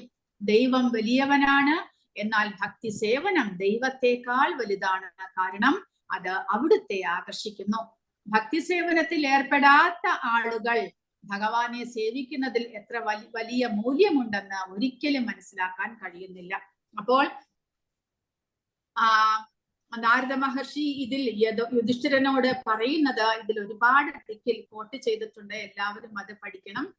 പിന്നെ കൃഷ്ണൻ ഉദ്ധവനോടും പറയുന്നു, പ്രിയപ്പെട്ട ഉദ്ധവ, എന്റെ പ്രിയപ്പെട്ട ഭക്തന്മാർ നടത്തുന്ന ഭക്തിയുടെ സേവനത്തിൽ നിന്ന് എനിക്കുണ്ടാകുന്ന ആകർഷണം യോഗ സാധനകളിൽ നിന്നോ ദാർശനികമായ ഊഹാപോഹങ്ങളിൽ നിന്നോ വേദാന്ത പഠനങ്ങളിൽ നിന്നോ കഠിനമായ തപോനുഷ്ഠാനങ്ങളിൽ നിന്നോ ദാനധർമ്മങ്ങളിൽ നിന്നോ ഉണ്ടാകുന്നില്ല എന്നാണ് പറയുന്നത്. അതുപോലെ ഭഗവത്ഗീതയിലും 1-2 ദിക്കിൽ ഭഗവാൻ പറയുന്നുണ്ട്, ഭക്ത്യാ മാം അഭിജാനാതി യാവാൻ യശ്ചാസ്മി തത്വതഃ എന്ന് പറഞ്ഞിരിക്കുന്നു. അതുകൂടാതെ 11-ാമത്തെ അധ്യായത്തിൽ ഭഗവാൻ പറയുന്നുണ്ട്, ഭക്തിയുത സേവനത്തിലൂടെ മാത്രമേ എന്നെ അറിയാൻ സാധിക്കുന്നുള്ളൂ എന്ന് അവസാനത്തെ ശ്ലോകത്തിൽ പറയുന്നു. അങ്ങനെ ഭക്തിയുത സേവനം, പരിശുദ്ധ ഭക്തിയുത സേവനം ഭഗവാനെ സ്വയം ആകർഷിക്കുന്നതാണ് എന്ന് ഇതിലൂടെ നമ്മൾ മനസ്സിലാക്കണം. അപ്പോൾ ഏതൊക്കെയാണ് 6 കാര്യങ്ങൾ? ഭക്തി സേവനത്തിന്റെ 6 സവിശേഷതകൾ. 1, ക്ലേശാഗ്നിയെ ഇല്ലാതാക്കുന്നു. ക്ലേശം എന്ന് പറയുമ്പോൾ ഭൗതികമായിട്ടുള്ള പലതരത്തിലുള്ള പാപകർമ്മത്തിന്റെ പ്രതികരണങ്ങൾ, അതിനെയെല്ലാം അഗ്നിയിൽ ഇട്ട് നശിപ്പിക്കുന്നത് പോലെ ഒരു നിമിഷം കൊണ്ട് ഭഗവാന്റെ ഭക്തിയുത സേവനത്താൽ നമുക്ക് ഇല്ലാതാക്കാൻ സാധിക്കുന്നു. എല്ലാ ശുഭകരമായ കർമ്മങ്ങളുടെയും ആരംഭമാണ്, അതായത് ജീവാത്മാവിന് പരിശുദ്ധിയിലേക്ക് ഉയർത്താനുള്ള കർമ്മങ്ങളാണ് നമ്മൾ ചെയ്യുന്നത് ഭക്തിയുത സേവനം. മോക്ഷലുബ്ധാകൃഷ്, അതായത് മുക്തി എപ്പോഴും വെല്ലുന്നതാണ്. മുക്തി എന്നുള്ളതാണ് ഭൗതിക പ്രപഞ്ചത്തിൽ ഭൗതികതയിൽ നിന്നുള്ള മോചനമാണ് ഏറ്റവും ഉന്നതമായിട്ടുള്ളതായിട്ട് നമുക്ക് തോന്നുക. പക്ഷേ അതിനെയും വെല്ലുന്ന ഏറ്റവും പരിശുദ്ധമായിട്ടുള്ള അവസ്ഥയാണ് ഇത് എന്ന് പറയുന്നു. സുദുർലഭ, പക്ഷേ അപൂർവമായി മാത്രമേ ലഭിക്കുകയുള്ളൂ. അങ്ങനെ വളരെ എളുപ്പത്തിൽ നമുക്ക് ലഭിക്കുന്നതല്ല. പരിശുദ്ധ ഭക്തി എന്നുള്ളത് ഭഗവാന്റെ അനുഗ്രഹത്താൽ, ഗുരുവിന്റെ കൃപാ കടാക്ഷത്താൽ മാത്രം ലഭിക്കുന്നതാണ്. സാന്ദ്രാനന്ദ വിശേഷാത്മാ, ഒരാൾ ഓട്ടോമാറ്റിക് ആയിട്ട് തന്നെ, യാന്ത്രികമായി തന്നെ, സ്വാഭാവികമായി തന്നെ അതീന്ദ്രിയമായ ആനന്ദത്തിലേക്ക് ഉയർത്തപ്പെടുന്നു ഭക്തിയുത സേവനത്താൽ. കൂടാതെ ശ്രീകൃഷ്ണ ആകർഷിണി, പരിശുദ്ധമായ സെൽഫ്ലെസ് ആയിട്ടുള്ള ആ ഭഗവാന്റെ സേവനം ഭഗവാനെ തന്നെ സ്വയം നമ്മിലേക്ക് ആകർഷിക്കുന്നു എന്ന് പറയുന്നു. ഇത്രയുമാണ് 6 കാര്യങ്ങൾ ശുദ്ധ ഭക്തി സേവനത്തിന്റെ ലക്ഷ്യങ്ങളായിട്ട്, സ്വഭാവ സവിശേഷതകളായിട്ട്, ശുദ്ധമായ ഭക്തി സേവനത്തിന്റെ 6 സ്വഭാവ സവിശേഷതകളുടെയും അവ പ്രകടമാകുന്ന ഘട്ടങ്ങളുടെയും അവലോകനം നമ്മളിപ്പോൾ പഠിച്ചു കഴിഞ്ഞു. പാപത്തിന്റെ 4 തരം പ്രത്യാഘാതങ്ങളെ കുറിച്ചും ഉചിതമായ സാദൃശ്യങ്ങളും സംസ്കൃത ശ്ലോകങ്ങളും ഉപയോഗിച്ച് എല്ലാത്തരം പാപ പ്രതികരണങ്ങളെയും ഇല്ലാതാക്കാൻ ഭക്തി സേവനത്തിന് ശക്തിയുണ്ട് എന്ന് വിശദീകരിച്ചു. അത് മനസ്സിലായോ എല്ലാവർക്കും? ഞാൻ പറഞ്ഞതെല്ലാം മനസ്സിലാകുന്നുണ്ടോ? മാതാജി, ഞാനൊരു സംശയം ചോദിക്കട്ടെ. നമ്മുടെ ഈ ഭക്തിരസാമൃത സിന്ധു എന്ന ഇതുണ്ടല്ലോ, ഗ്രന്ഥം, ആ ഗ്രന്ഥത്തില് എല്ലാം ടെക്സ്റ്റ് ആയിട്ടാണ് കൊടുത്തിരിക്കുന്നത്. മാതാജി, 1-ാമത്തെ അധ്യായത്തിൽ ഇതെല്ലാം ഉണ്ട് പ്രഭുജി. ഉണ്ട്. ഞാൻ ഇല്ല എന്നല്ല പറയുന്നത്, ഉണ്ട്, എല്ലാം ഉണ്ട്. പക്ഷെ ഒന്നിലും ഈ ഒന്നിലും കാണാനില്ല. അല്ലെങ്കിൽ മാതാജി ഉപയോഗിച്ച ടെക്നിക്കൽ ടേംസ് ഒന്നും ഇതിലില്ല. ഇതില് അതായത് സുഗത അല്ലെങ്കിൽ അങ്ങനത്തെ കാര്യങ്ങളൊക്കെ ഉണ്ടല്ലോ.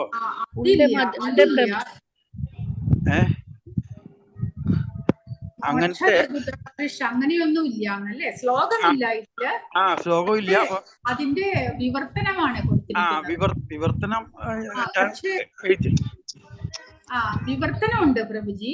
വിവർത്തനമുണ്ട്. അങ്ങനെ ശ്ലോകം ഏതൊക്കെ പഠിക്കാനുണ്ട് എന്നുള്ളത് കൊടുത്തിട്ടുണ്ടല്ലോ, അത് മാത്രം മതിയല്ലോ. മാതാജി, ഇത് കുറച്ച് ഡ്രൈ ആയിട്ടുണ്ട് മാതാജി, പഠിക്കുമ്പോ മറ്റുള്ളത് കണക്കല്ല. അതേ ഉള്ളൂ. അതാണ് പറയുന്നത്. അതുകൊണ്ടാണ് ഭക്തിശാസ്ത്രി പഠിക്കുക എന്ന് പറയുമ്പോൾ നമ്മള് വളരെ ശ്രദ്ധയോടുകൂടി ഭഗവാന്റെ നാമജപം മുതലായവ ചെയ്ത് ഇതിലേക്ക് നമുക്ക് വരണം. കാരണം വളരെ സ്ട്രോങ് ആയിട്ടാണ് ഇത്, നമുക്ക് പെട്ടെന്ന് ഒന്ന് അബ്സോർബ് ചെയ്യാനായിട്ട് പറ്റുന്നില്ല. അതാണ് അല്ലേ? അതെ. മാതാജി, ഒരു സംശയം ചോദിക്കട്ടെ. നമ്മള് സാധാരണ എല്ലാവരും അല്ലെങ്കിൽ മറ്റു ഗുരുക്കന്മാരൊക്കെ പറയുന്നത് മുക്തിയാണ് നമ്മുടെ ലക്ഷ്യം, മുക്തി കിട്ടാന്നുള്ളതാണ് നമ്മുടെ ലക്ഷ്യം എന്ന് പറയുന്നത്. ഈ മുക്തി എന്ന് പറയുന്നത് ഭഗവത്ധാമത്തിൽ എത്തിച്ചേരുക എന്നുള്ളത് അല്ലല്ല. മുക്തി എന്നുള്ളത് അതല്ലേ ഇവിടെ പറഞ്ഞത്. മുക്തി എന്ന് പറഞ്ഞു കഴിഞ്ഞാൽ ഭൗതികതയിൽ നിന്നുള്ള മോചനം, അത്രേ ആകുന്നുള്ളൂ. ഭൗതികതയിൽ നിന്നുള്ള മോചനം എന്ന് പറയുമ്പോൾ ആധ്യാത്മിക തലത്തിലേക്ക് ഉയരില്ലേ എന്ന് ചോദിച്ചു കഴിഞ്ഞാല് മുക്തി എന്നുള്ളത് ബ്രഹ്മജ്യോതിയിൽ ലയിക്കുക, അത്ര മാത്രമേ ആകുന്നുള്ളൂ. ആധ്യാത്മിക ലോകത്തിലേക്ക് നമ്മൾ കടക്കുക, അത്രേ ആകുന്നുള്ളൂ. ഇപ്പോൾ ഒരു രാജാവിന്റെ ഒരു പരിധിയുള്ള എന്താണ് പറയുന്നത്, ഒരു ഏരിയ ഉണ്ടെന്ന് വിചാരിക്കുക. നമ്മളിപ്പോ ഭാരതം തന്നെ വെച്ചിരിക്കുക, ഭാരതം എന്ന് വിചാരിക്കുക. ഭാരതത്തിൽ ഒരു ചക്രവർത്തി ഉണ്ട്. ഭാരതത്തിലേക്ക് കടക്കുക എന്ന് വിചാരിച്ചു കഴിഞ്ഞാൽ അതിനെ മുക്തിയായിട്ട് തുലനം ചെയ്യാം, ഭാരതത്തിലേക്ക് കടക്കുക. പക്ഷേ ഭാരതത്തിലേക്ക് കടക്കുന്നതും ആ രാജാവിന്റെ ഒരു സേവകനായിട്ട് തുടരുന്നതും രാജാവിനോടൊപ്പം രാജാവിന്റെ സുഹൃത്തായിട്ട് അല്ലെങ്കിൽ അടുത്ത ആളായിട്ട് തുടരുന്നതും അതെല്ലാം തമ്മിൽ വ്യത്യാസമില്ലേ? അതുപോലെ ഈ മുക്തി എന്ന് പറയുമ്പോൾ, മോക്ഷം എന്ന് പറയുമ്പോൾ അവ്യക്തിഗതവാദികൾ ആ ആധ്യാത്മിക ലോകത്തിലേക്ക് പ്രവേശിച്ചു, അത്രമാത്രം. അവർക്ക് വേറെ ഒന്നും തന്നെയില്ല. ഭഗവാനുമായിട്ട് ബന്ധപ്പെടാനോ ഭഗവാന്റെ സേവനങ്ങൾ ചെയ്യാനോ ഒന്നും തന്നെ അവിടെ സാധ്യമല്ല. അതുകൂടാതെ അവർ ചിലപ്പോൾ തിരിച്ച് ഭൗതിക പ്രപഞ്ചത്തിലേക്ക് വന്നു എന്നും വരും. കാരണം ചിലപ്പോൾ അവർക്ക് അവിടെ ജീവാത്മാവിന് കർമ്മം ചെയ്യാതിരിക്കാൻ സാധ്യമല്ല. അപ്പോൾ ജീവാത്മാവ് ഈ എന്താണ് പറയുന്നത്, ബ്രഹ്മജ്യോതിയിൽ അവിടെ പ്രവർത്തനങ്ങളൊന്നും തന്നെയില്ല, കർമ്മമൊന്നും തന്നെയില്ല, അവിടെ ലയിക്കുകയാണ്, ഭഗവാന്റെ ജ്യോതിയിൽ ലയിക്കുന്നു കിരണങ്ങളായിട്ട്. എങ്ങനെയാണ് സൂര്യന്റെ രശ്മിയിൽ ഒരുപാട് കിരണങ്ങളെ, നമ്മുടെ പടലങ്ങളെയെല്ലാം ധൂളികളെയെല്ലാം നമുക്ക് കാണാൻ സാധിക്കും. അതുപോലെ ബ്രഹ്മജ്യോതിയിൽ കിരണങ്ങളായിട്ട് ലയിക്കുക, ഓരോ സൂക്ഷ്മ പടലങ്ങളായിട്ട് ലയിക്കുക, അത്രമാത്രം. അപ്പോൾ പ്രഭുപാദ പറയുന്നത് ചിലപ്പോൾ അവർ അതിൽ ബോറടിച്ചു കഴിഞ്ഞാൽ അവർ തിരിച്ചു വരികയും ചെയ്യും, കാരണം കർമ്മമൊന്നുമില്ല എന്നാണ് പറയുന്നത്. പക്ഷേ ഭക്തിയുത സേവനത്തിലൂടെ അങ്ങനെയല്ല. നമ്മൾ അവിടെ കർമ്മമുണ്ട്, അതായത് പ്രവൃത്തിയുണ്ട്, ഭഗവാനെ സേവിക്കലുണ്ട്, അതുകൂടാതെ പരമപദം പോയി ഭഗവാനോടൊപ്പം വസിക്കാനും ഭഗവാന്റെ സേവനങ്ങൾ ചെയ്യാനും സാധിക്കുന്നു. അത്രയും ഉയർന്ന അവസ്ഥയിലേക്ക് നമുക്ക് ഉയരാൻ സാധിക്കുന്നു. പക്ഷേ അത് ആ പരിശുദ്ധ ഭക്തിയുത സേവനത്തിനെ കുറിച്ച് അറിയുന്നവർ മാത്രമേ അങ്ങനെ പറയുന്നുള്ളൂ. അല്ലാത്തവർ, നമ്മുടെ കേരളത്തിൽ ഞാൻ പറയട്ടെ, കേരളത്തിൽ ഈ ഒരുമാതിരി എല്ലാവരും തന്നെ അവ്യക്തിഗതവാദികളാണ്. നമ്മുടെ ഒരുമാതിരി എല്ലാ ആചാര്യന്മാരും ഈ ഭഗവത്ഗീത പഠിക്കുന്നതും എല്ലാം തന്നെ മുക്തിയെ കുറിച്ച് മാത്രമേ അവർ ചർച്ച ചെയ്യുന്നുള്ളൂ. അതിനും അപ്പുറത്തേക്ക് അവർ കടക്കുന്നില്ല. അതാണ് പ്രധാനമായിട്ട് നമ്മൾ മനസ്സിലാക്കേണ്ടത്. കാരണം പരിശുദ്ധ ഭക്തി അല്ലെങ്കിൽ കൃഷ്ണാവബോധം അല്ലെങ്കിൽ രാധാകൃഷ്ണ സങ്കല്പം അതെല്ലാം തന്നെ നമുക്ക് നോർത്ത് ഇന്ത്യയിലാണ് കൂടുതൽ കാണാൻ സാധിക്കുന്നത്. കാരണം ഇവിടെ അത്രയ്ക്ക് നമ്മുടെ കേരളത്തിൽ അതൊന്നും എത്തിയിട്ടില്ല. കേരളത്തില് മുക്തി, മോക്ഷം, ഇവിടെ നിന്നുള്ള മോചനം അത്രമാത്രമേ അവർ ചർച്ച ചെയ്യുന്നുള്ളൂ. എല്ലാ ആധ്യാത്മിക രംഗങ്ങളിലും മുക്തി മാത്രമേ പറയുന്നുള്ളൂ. അദ്വൈത സിദ്ധാന്തം. അദ്വൈത സിദ്ധാന്തം. യെസ്, അദ്വൈത സിദ്ധാന്തം ഇതാണ് പ്രഭുജി.